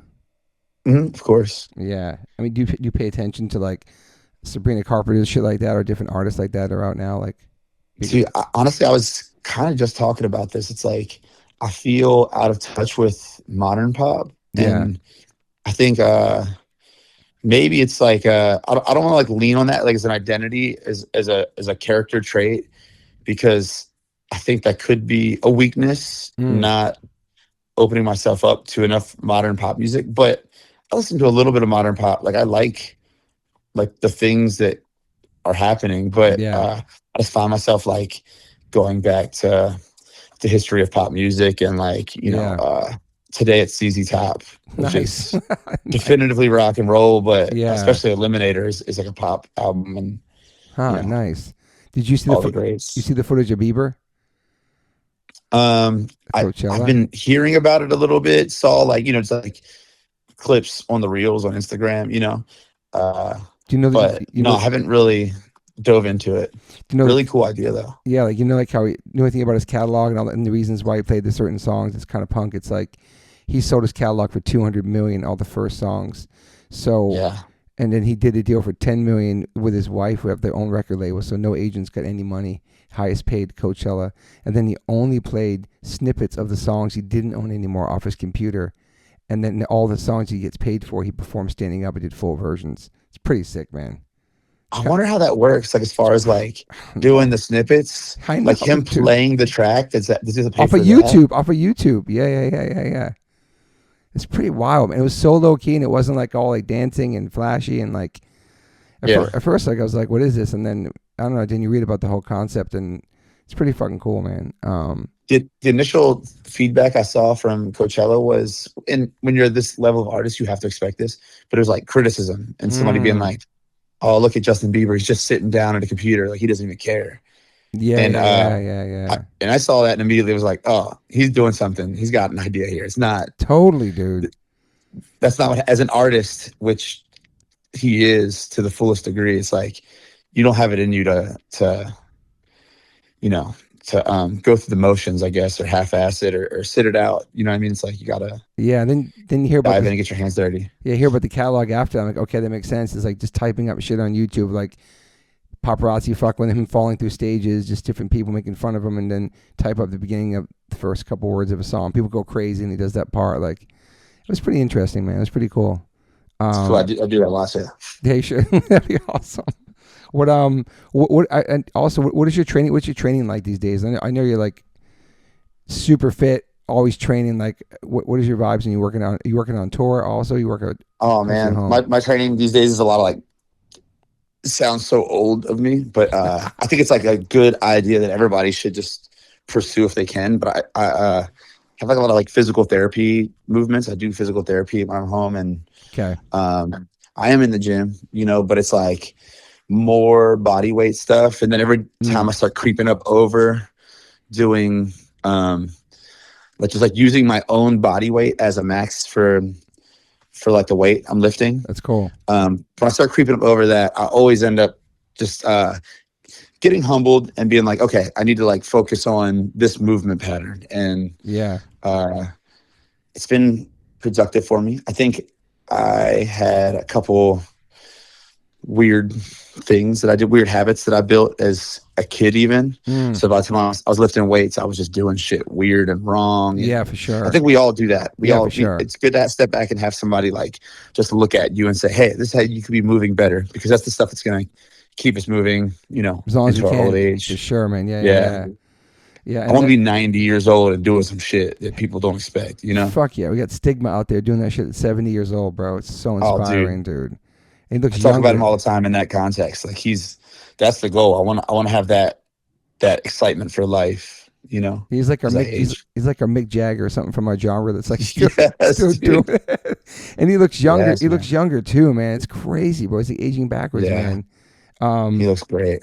Something we talked about off the pod we both have in common is like the celiac shit. Like I've been gluten free for like 6.5 years now. It changed my life. I thought like being a vegan vegetarian, I was supposed to shit my pants and have stomach issues, and literally carry toilet paper with me on the trains in New York. I swear to God.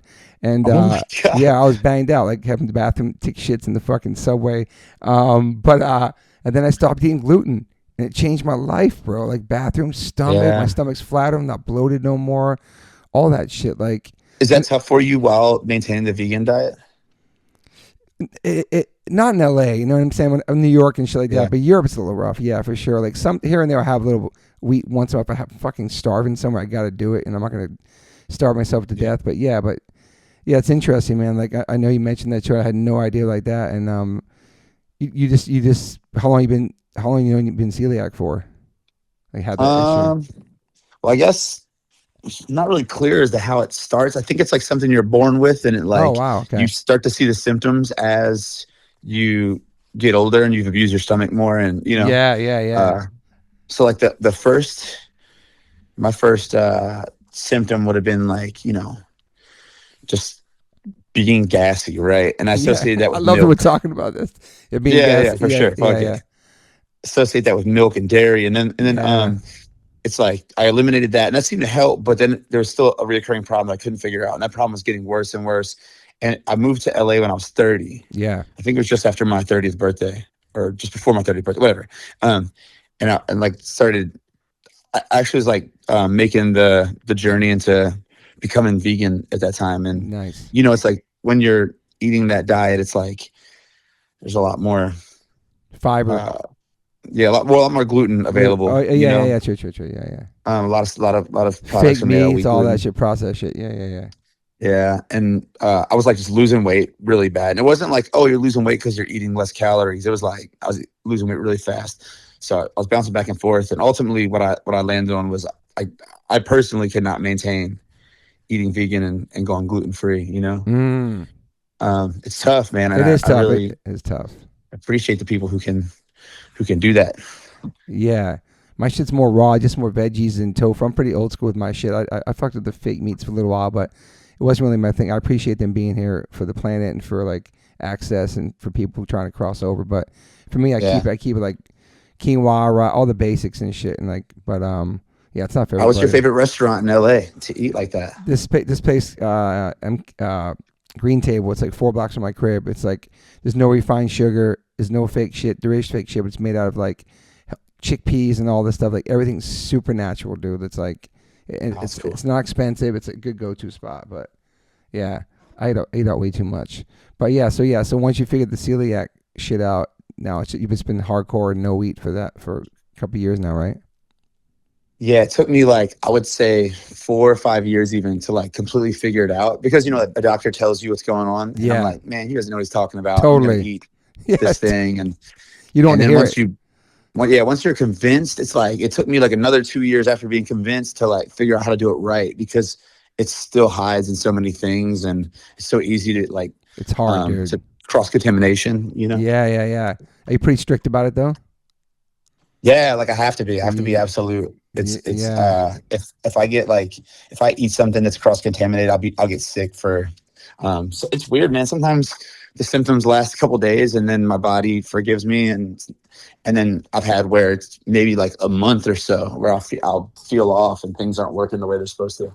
Yeah. It's fucking crazy, man. It's just a little bit of it too. I know exactly when I do have it. If I did an accident or something, I just know automatically my stomach, man. It's crazy. And then what about I don't know if I asked you in the pod too. Did you ever take vocal lessons, or like warm ups and all that shit? Or no, I mean like I've like gone down that road a little bit of doing vocal exercises, and I find that it works for me like, the first couple of days of tour, and then I think the abuse is just so bad that it's like, all right, this is just like survival mode, whatever I can do to make me get through it. And my voice is so bad, and it's like even like doing the warm-ups don't really compute to anything, because after like a week on tour, my voice, I can't do la la la la. It's like it's it's so bad that I'm just like, all right, just you got to get through this, and a lot of water. And in theory, which I told Haley the other day, I learned from her the concept of vocal rest, which I've never just not seen talking anybody implement. Yes, dude, that's the most hard part, because it's not the singing, it's after the show and you're talking to people all fucking night and you're not getting good sleep. You know what I'm saying? Like, so like I try my very best to wake up and not talk most of the day until if we have sound check or whatever, because it's the talking. It's like the tea, the honey, all that shit's. I think it's kind of a myth. It never worked for me, but it's just the talk and the sleep, which is the hardest thing to do. It's hard not to talk on tour, and it's hard to sleep on tour. And like, unless you're in a fucking bus or some shit, like it's hard, dude. Like to get the rest you need. And yeah, man, Haley's voice sounds insane. She's an insane singing coach, man. Like, he does like Billy and all these people, and like he was at the shows. I forget his name. He's so sweet, but he was on most of the shows I saw him at, and he was just so proud. Like her notes are her level of singing is crazy right now, dude. It's like absolutely. Fuck, man. And then I know Isaac's like a big inspiration for you as far as style wise, but sure. Who's the gold teeth inspiration? Gold teeth, that's a good one. Shit, man. You have if one? I had to say, I always think of Goldie, like off the rip. You know what I mean? Yeah, like Goldie's sick. Like his mouth, and I don't know if he's got. I don't know what he has exactly. It looks like it's. It does, dude. Permanent teeth. Yeah, it looks like they're in there. I forgot about Goldie, bro. Yeah, I think when I was a little kid, that was burned in my mind, and like growing up, it was like, it was like kind of like a lot of the cool hood guys. Yeah. That I looked up to when I was a little kid had at least one, Yeah. Not even front. I don't think fronts was a thing yet. It was just like, this was like when people were doing gold teeth for, you know what I mean? Like just going to the dentist and getting a gold tooth. Totally. Like we do, Yeah. Like, and I think it was like a couple years after that, like the actual like grills came in and became, which is, I think that's cool, but you know what it is. It's like, there's like a different level of commitment with having your teeth replaced with gold. Oh yeah. I mean? And I can't take that out. That's like definitively who I am. It's not something I'm putting on every day. 100%. Our teeth are fucked. Like for the listeners, we grind our teeth down, and dude. So all my teeth are like stubs, pretty much. I'm probably crazy if I took all my shit out. It's like fucking. I remember Lil Wayne had to take all of his out when he went to jail in New York, because nobody fucking tried to run up on him for his teeth. So he took all of his shit out before he went to jail. It's crazy, dude. He had like one of the I forget what it's called, where it's like it's like one piece that they put in permanently, right? I think it's so. Like they gotta everything gotta put one piece on. Yeah. Do you want to get more gold teeth?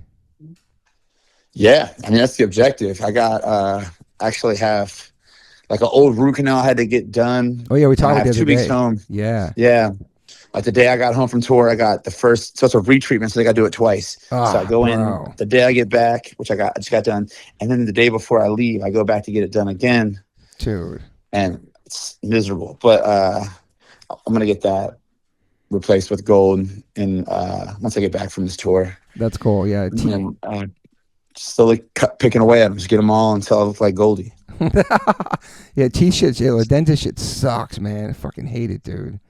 And I had like terrible dental growing up too, crazy, like 13 like silver cavities, taking all that mercury out of my mouth, and just really, my mom was raising 3 boys. We weren't really going to the dentist that much, eating mad candy, Yeah, I feel like I've always taken pretty good care of my teeth. I've always been like a brush 2 to 3 times a day person. Yeah, always flossing and like ever since I was a kid, that was important to me. But I didn't. I think there's just too much trauma to my face. It's like getting, and it's so much of it is the mosh pit, dude. Just getting kicked, and my mouth was always. I've always been like, my face has been in the wrong place at the wrong time. You know? yeah. Pretty hard when I see people back in the '90s like wearing mouthpieces in the pit, like fucking, like what boxers wear and shit. It's hard, dude. It's a sick look. I remember I had a thought one time. I was like, I'm gonna do a mouthpiece. I talked to a friend. I was like, yo, should I wear a mouth guard? Like at this point, I keep fucking my teeth up, and there's like, no. There's no, it doesn't look cool. Dude, I was like, all right, fuck it. Bro, right. I'm going to put on record. If anybody could pull it off, you could pull that shit off, dude.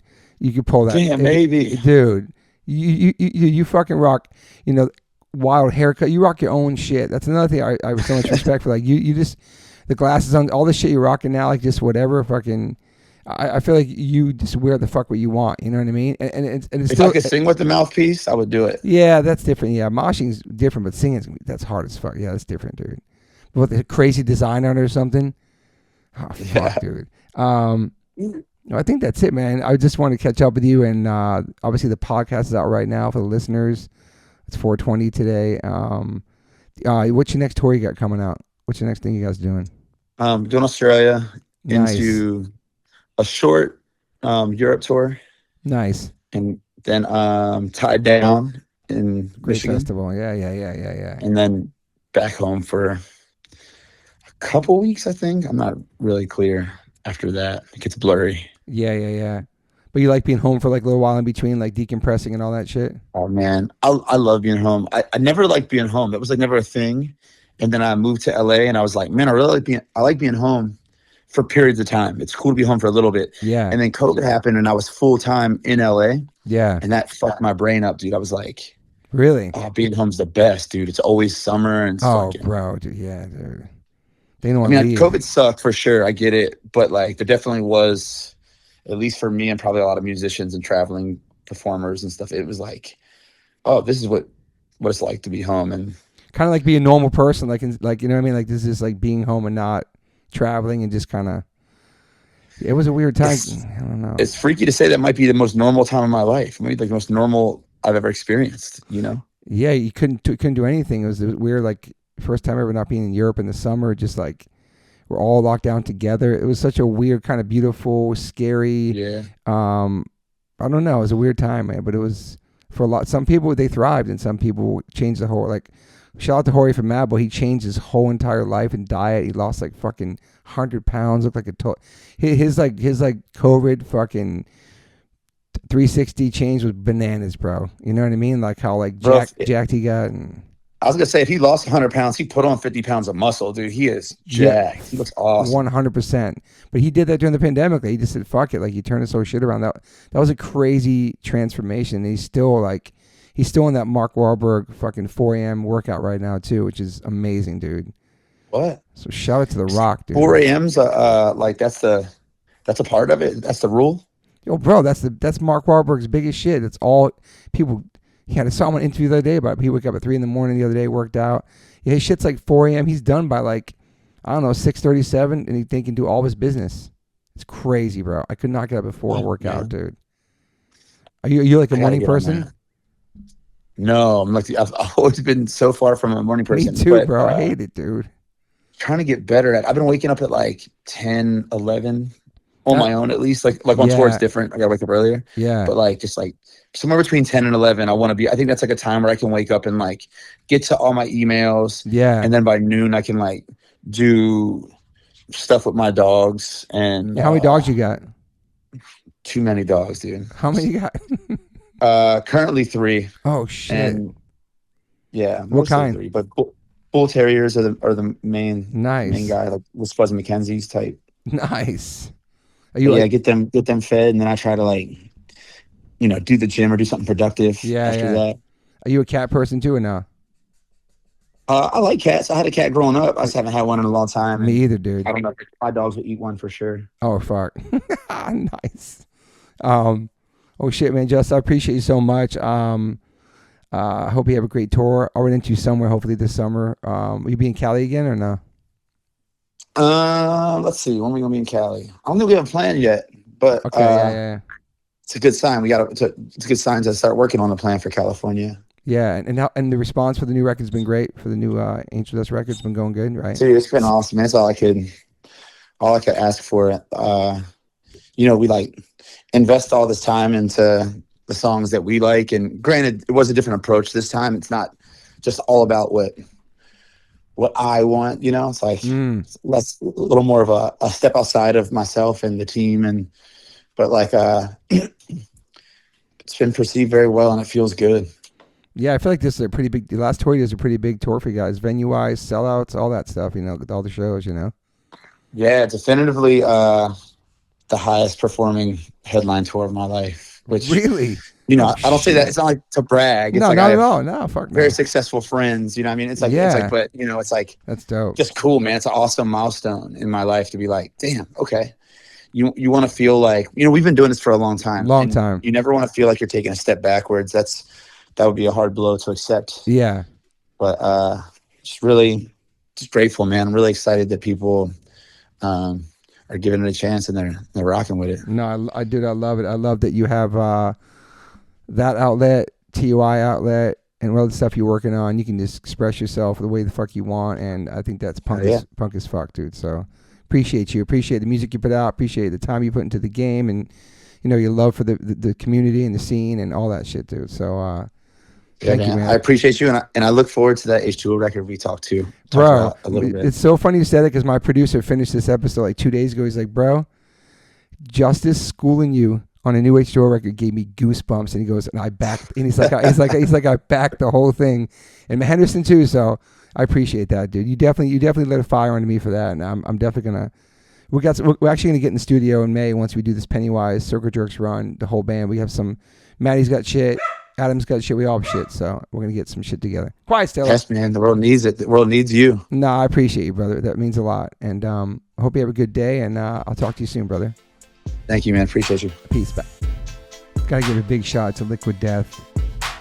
I've been in a band called H2O for 30 years, and my first real job with a company is a water brand. Go figure.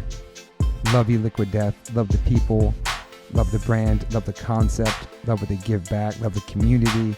Love what they do for the environment. You can go liquiddeath.com/OLLC. You get free shipping on any of their merchandise that they make.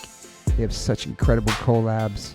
Also, if you want to hear the story of the CEO, my good friend Mike Cesario, on the podcast, you can go to episode 115, part 1. And then 2 years later, we dropped a part 2, which is episode 275 with the CEO, Mike Cesario. Just a man from Delaware with a dream, worked at a marketing company, and made this become a reality. Liquid Death is an incredible company, incredible water, incredible people. I'm super, super honored to be part of them. They sponsor my life. They sponsor everything, my family. So go liquiddeath.com/OLLC and get free shipping on anything you want to buy on that site. If you want to get water, it's exclusively on Amazon.com. Murder your thirst, y'all. I always ask my guests if they have any regrets. I personally don't have any regrets. Even when it comes to my tattoos, I have the silliest tattoos. Even my ET on my leg, it's still a childhood memory for me, and I love it. I've had tattoos on top of tattoos strictly because I wanted more tattoos. I started getting tattoos when I was 18. I'm 52 now, and I can't stop. I've had laser treatment before on something on my arm. It's 4 tattoos on top of each other. And that experience at that place was pretty fast. It was pretty cold. It was in and out, swipe the credit card. Don't really tell me much. Didn't give me much details or anything was going to happen. So I never went back. So as of most recently, I'm so lucky enough to have had 2 sessions at Removery Tattoo Removal. My tattoo on my arm looks like a big black blob. Is now super light. I've had 2 sessions. I have a long road ahead of me. None of this stuff happens overnight. You cannot take a tattoo up in one sitting. You have to be patient. And it's painful. They ice you up. It's super fast. To me, it felt like a bunch of rubber bands. But what's more painful than that is looking at something on your body that you think you're stuck with for the rest of your life. That sucks. But now for me, I'm really happy I started this journey. I'm slowly going to get this tattoo removed. I never thought in a million years to have any kind of real estate on my arm. I don't even know what I want, but it's exciting. I'm so honored to announce that One Life One Chance podcast is now with Removery. Call 866-934-4570 or go to removery.com. Use Toby H2O and get $100 off your first session. one of the most experienced tattoo removal companies in the world. Removry has 155 locations and 1.8 million treatments. US, Canada, and Australia. State-of-the-art peak-away laser technology, cryo technology to reduce any discomfort. This is so exciting for me because all I do in these podcasts is talk about tattoos.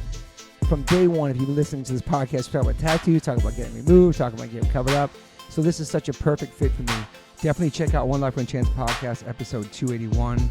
I have Carmen Brody, Mike McTurnan, and Dustin Ortle from Removery. And this is over a 2-hour conversation. People have submitted questions. It's an incredible conversation breaking down the do's, the don'ts, the fears, process, the results, everything you could imagine about getting a tattoo removed. It's all in this podcast. It's an incredible episode. I appreciate them all coming out for it.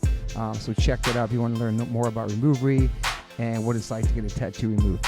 Once again, go to removery.com or call 866-934-4570. Use my code TobyH20 and get $100 off.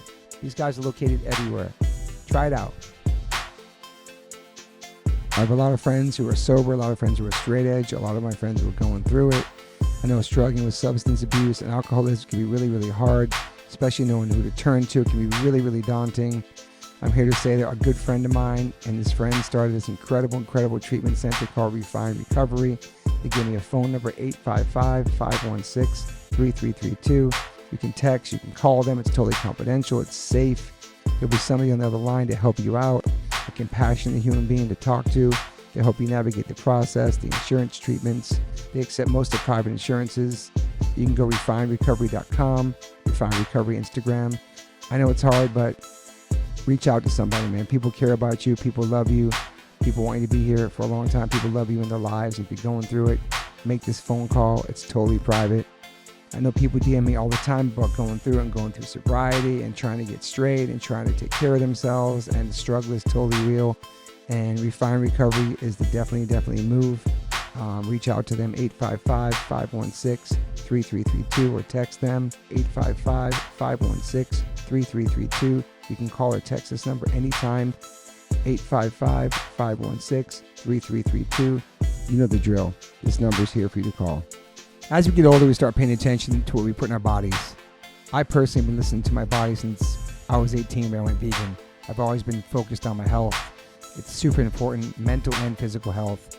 But it's really important for people who are just starting to get more healthy and trying to step up their life. Doing your homework, reading the labels, researching and verifying everything that's quality.